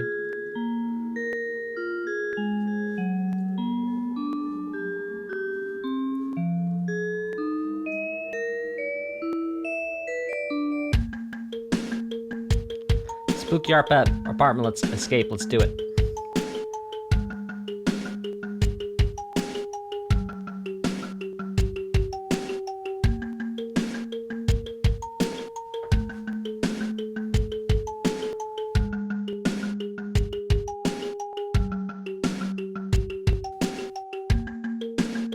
Speeding up too. Oh, that was wild. Oh, that's so cool.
Slowing down now.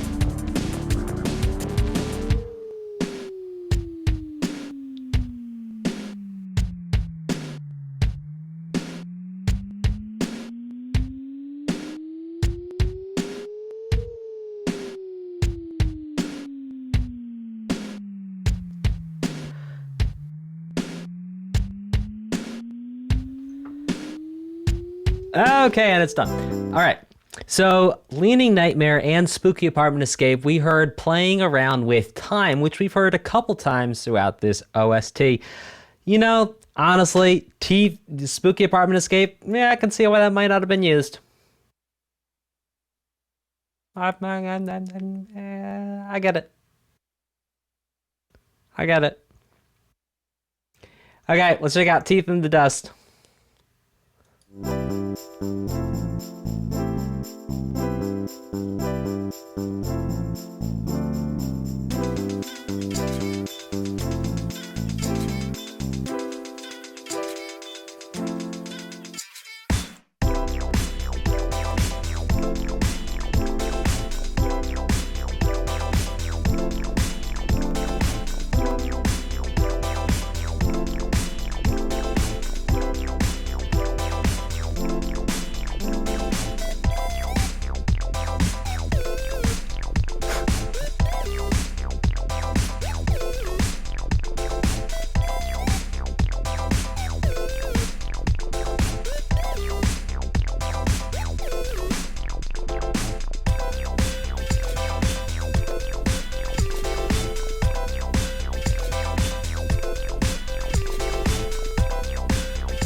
Cool. I mean, again, I can see why these went unused in favor of other things. In my opinion, some of the other things were a lot more exciting. In my subjective opinion, that was beautiful. It was tasteful. It was well crafted. Beautiful mixing, beautiful mastering, excellent composition. And some of the other things stood out a little bit. Let's check out Groundbound.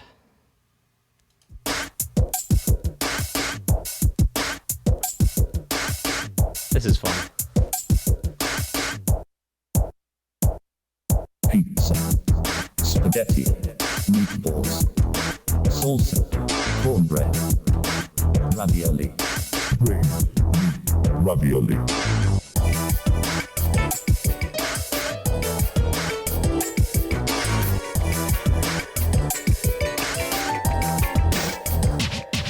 pizza, spaghetti, meatballs, salsa, cornbread, ravioli, Bring me ravioli.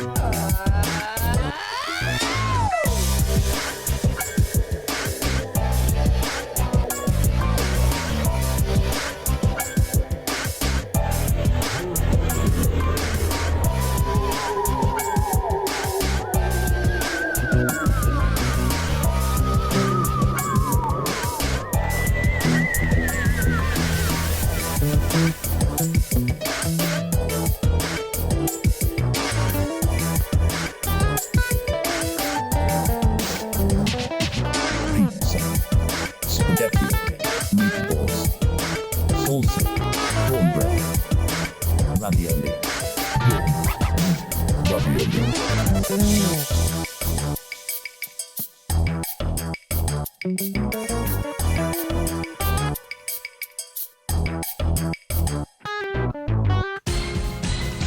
Well, that was fun and groovy and funky, and much of what we've heard through this OST. Now, some interesting things here is we were hanging out essentially on an E7, perhaps even indeed an E7-9. There was a funky singer singing in a rock and roll band. So we're hanging out on this E7-9. Now, in the sort of B section, it went to flat 6 to 5 minor, interestingly. Flat 6 back to 1. Delightful stuff. Delightful stuff. Okay. Let's check out the last song of this OST that we're going to listen to. Pizza Mayhem by Mr. Sauceman, Bernadette Cutebot Perez, Jared Jackknife Shaw. Let's see what they got in store for us. Let's check this out.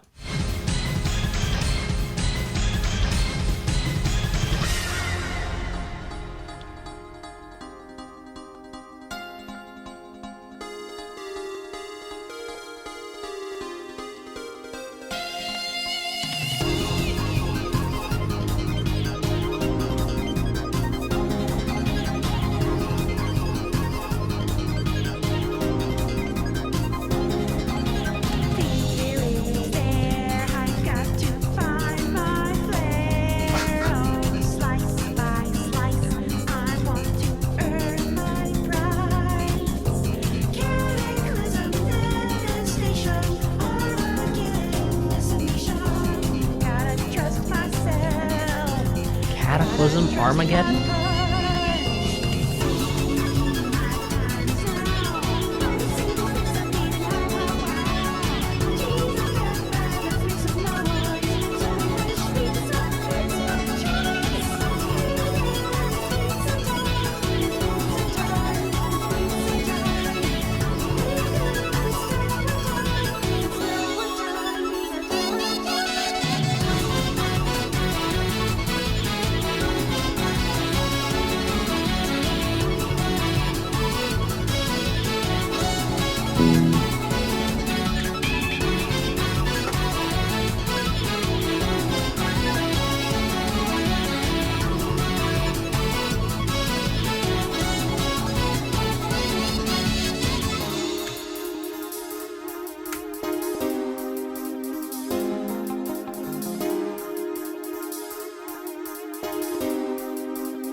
Well, that was very interesting. Some self-aware lyrics there, which were honestly very entertaining, along with the vocal delivery was exquisitely unique. And in my opinion, fit perfectly with the vibe of the OST so far. Really, really, really loved it.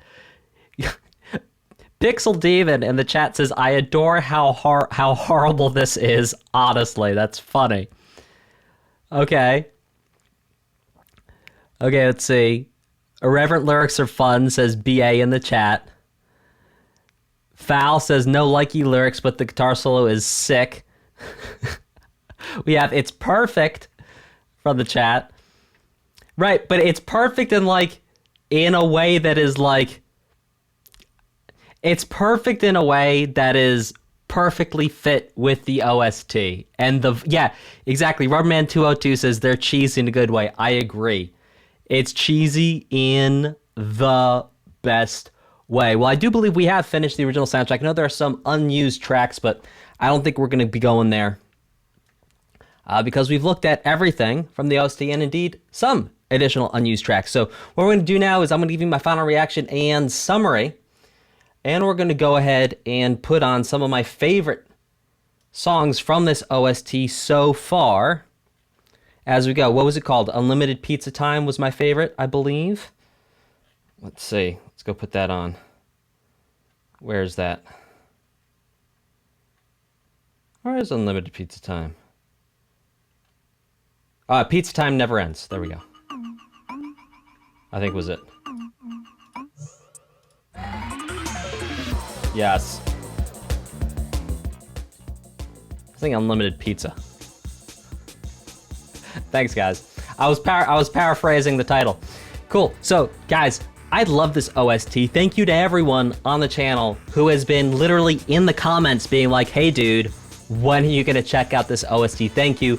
Thank you also to Rubberman202 for leading the charge on getting this to happen. So thank you very much to Rubberman202. Thank you to J2O Juiced for hooking up this playlist. This entire OST was insanely creative. Like, the level of creativity coming in from both Classy Jitto and Mr. Sauceman, amazing stuff, really incredible. Love the use of the major 7 chords being brought around, mixing in these sort of rock themes with the kind of punk at some times, along with taking these themes and bringing them here, bringing them there. I'm really excited not just to see what happens for perhaps a Pizza Tower Part 2, but I'm very interested in to see what Classy Jitto and Mr. Sauceman do next in their composition journey. Like, where they grow from here, because this was huge. Obviously, a lot of growth leading up to here, but as artists, we're always growing, always evolving. I'm very, very excited to follow these two composers' careers moving forward, as I'm sure you are too. Type a 2 in the chat if you're excited to follow these composers' careers moving forward. Now, in addition to that, just the feeling of this sort of funk, rock, tongue-in-cheek, cheeky OST, I absolutely loved, and I hope you enjoyed it too. Now, with that said, we're gonna go ahead and we're gonna read some super chats that came through during the stream. We have Rubberman202. Thank you, Rubberman202. Rubberman202 said, I hope you got my message of playlist Pizza Tower songs that aren't on Spotify. Leave it up to if you want to react to those. Yeah, I think I'm about good for songs that were not part of the OST. Also includes unused songs like the official list. Oh, but yeah, unused songs. Okay. But Super Mario RPG. You got it, Rubberman202, and thank you again for leading the charge and making this happen. Matthew Banky says, any Daft Punk fans here? Mr. Sauceman is, and definitely shows with 1000 March. Put this towards Wario Land 4. You got it, Matthew Banky. Rubberman202 says, fun fact, Unexpectancy Part 2 uses samples from a song from 1920 called After You Get What You Want, You Don't Want It. Maybe react to that too? Puts a face with tongue, but here's the thing, Rubberman2, I actually know that song and love that song. Puts towards Wario Land 4. You got it. Oh my gosh, Wario Land 4 is getting some love today. Okay, Rubberman202. Which ones are part of the OST that are not on Spotify? I misunderstood. Matthew Banky says, fun fact, my name is in the credits of the game as a Patreon backer. Oh, that's fun. Great game, you should play it. Put this towards Wario Land 4. You got it, Matthew Banky. Rubberman202, the first 10 or so. Rubberman202, if it's on the playlist, the first 10 are in the OST, I will give those a listen. But tell me which ones, like, exactly to listen to. Rubberman202 says, everything after Hip to be Italian other than Pizza Mayhem technically isn't in the game. They were removed for various reasons. I'll give explanations as we go. Put this to Wario Land 4. You got it. Roadman 202 goes on to say, I'd like to apologize to everyone who said choosing the toppings was in the game. I just checked Indeed. If you wait long enough in the credits, it does eventually play. Put this to Wario Land 4. Well, here's the thing, guys. I was about to sign off, but turns out we actually missed a couple songs that were in the OST, so we're going to go ahead and give those a listen.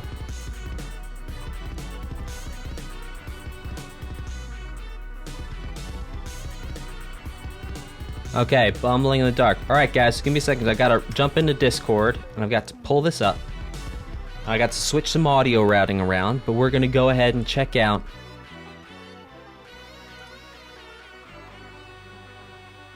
at least a couple of these. Let's see how we go. Let's give this a start and give this a shot.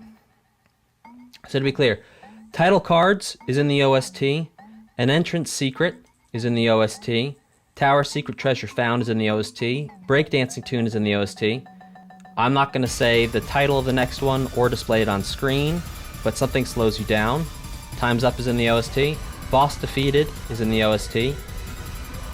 Victorious Degenerate would be Tribe Cheese Dance, Pizza Face Hall, and Bumbling in the Dark True Ending.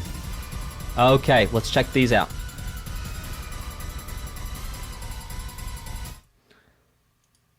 Okay, here we go.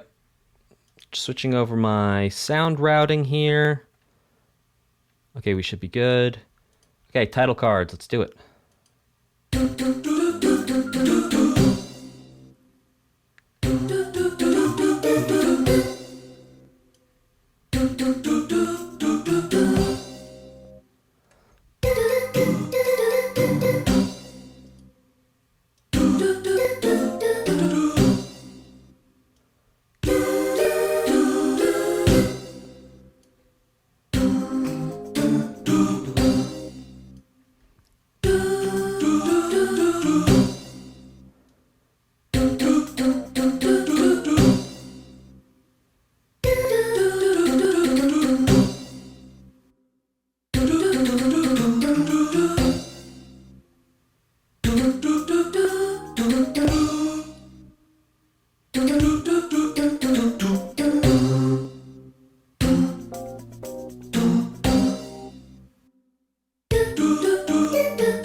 Huh.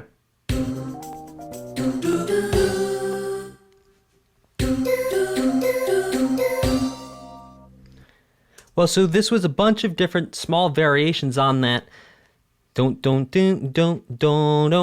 that theme we've heard throughout the OST, which, well, close to Megalovania in terms of like what I was playing over it. Let's check out an entrance secret.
Okay, well, that was fun. Huh. Breakdancing too.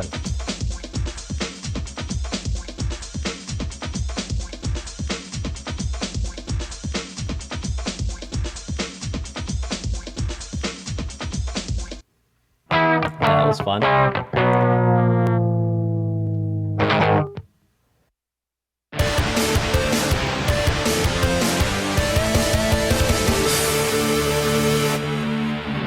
That was boss defeated.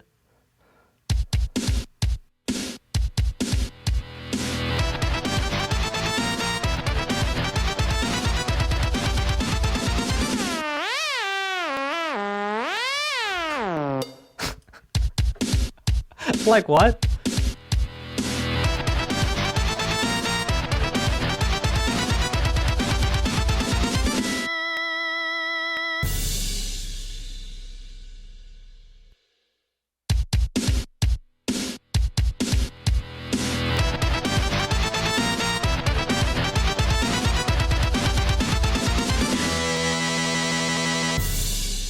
Oh, these are the ranks. Got it. Like Sonic.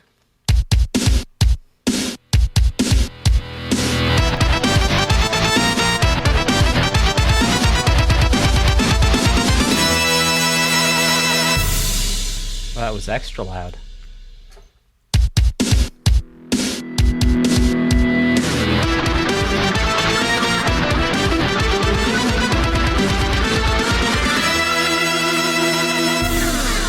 P rank, got it. Cool.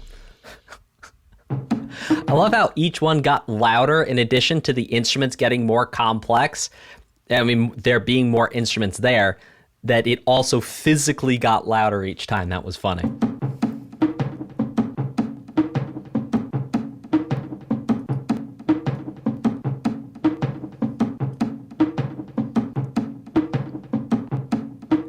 Okay, that's the tribe cheese dance.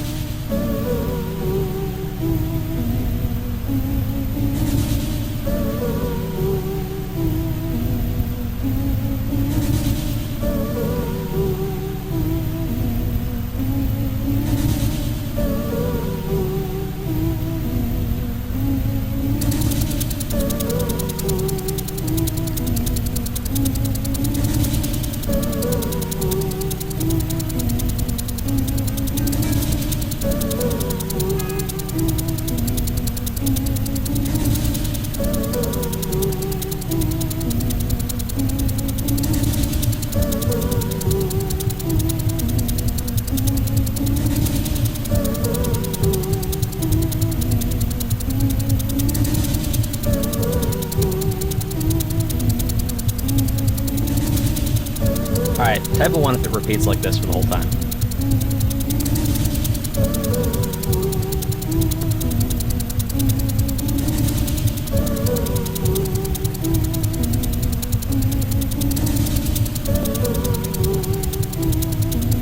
It repeats like this the whole time? It doesn't? Okay.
And speeding up again.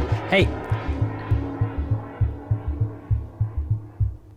If you ever want to know what it sounds like when viewers leave a live stream.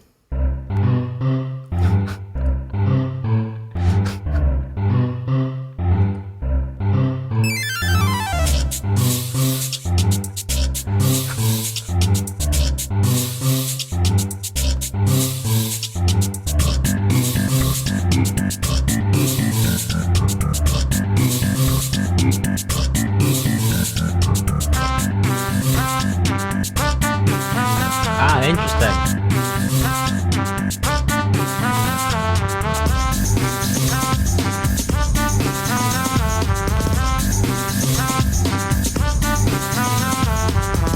So that bump, bump, bump, bump, bump, bump, bump, bump, bump. We heard that before. This is a major version of the theme that we heard before. There you go. Thank you all so much for joining me on this Pizza Tower journey extravaganza. Thank you so very much. You know, I do not run ads on these streams. I do not interrupt them to tell you about other things. We just sit here and hang out and listen to music. And so my only ask for you is that you share this with someone who you think you might enjoy it.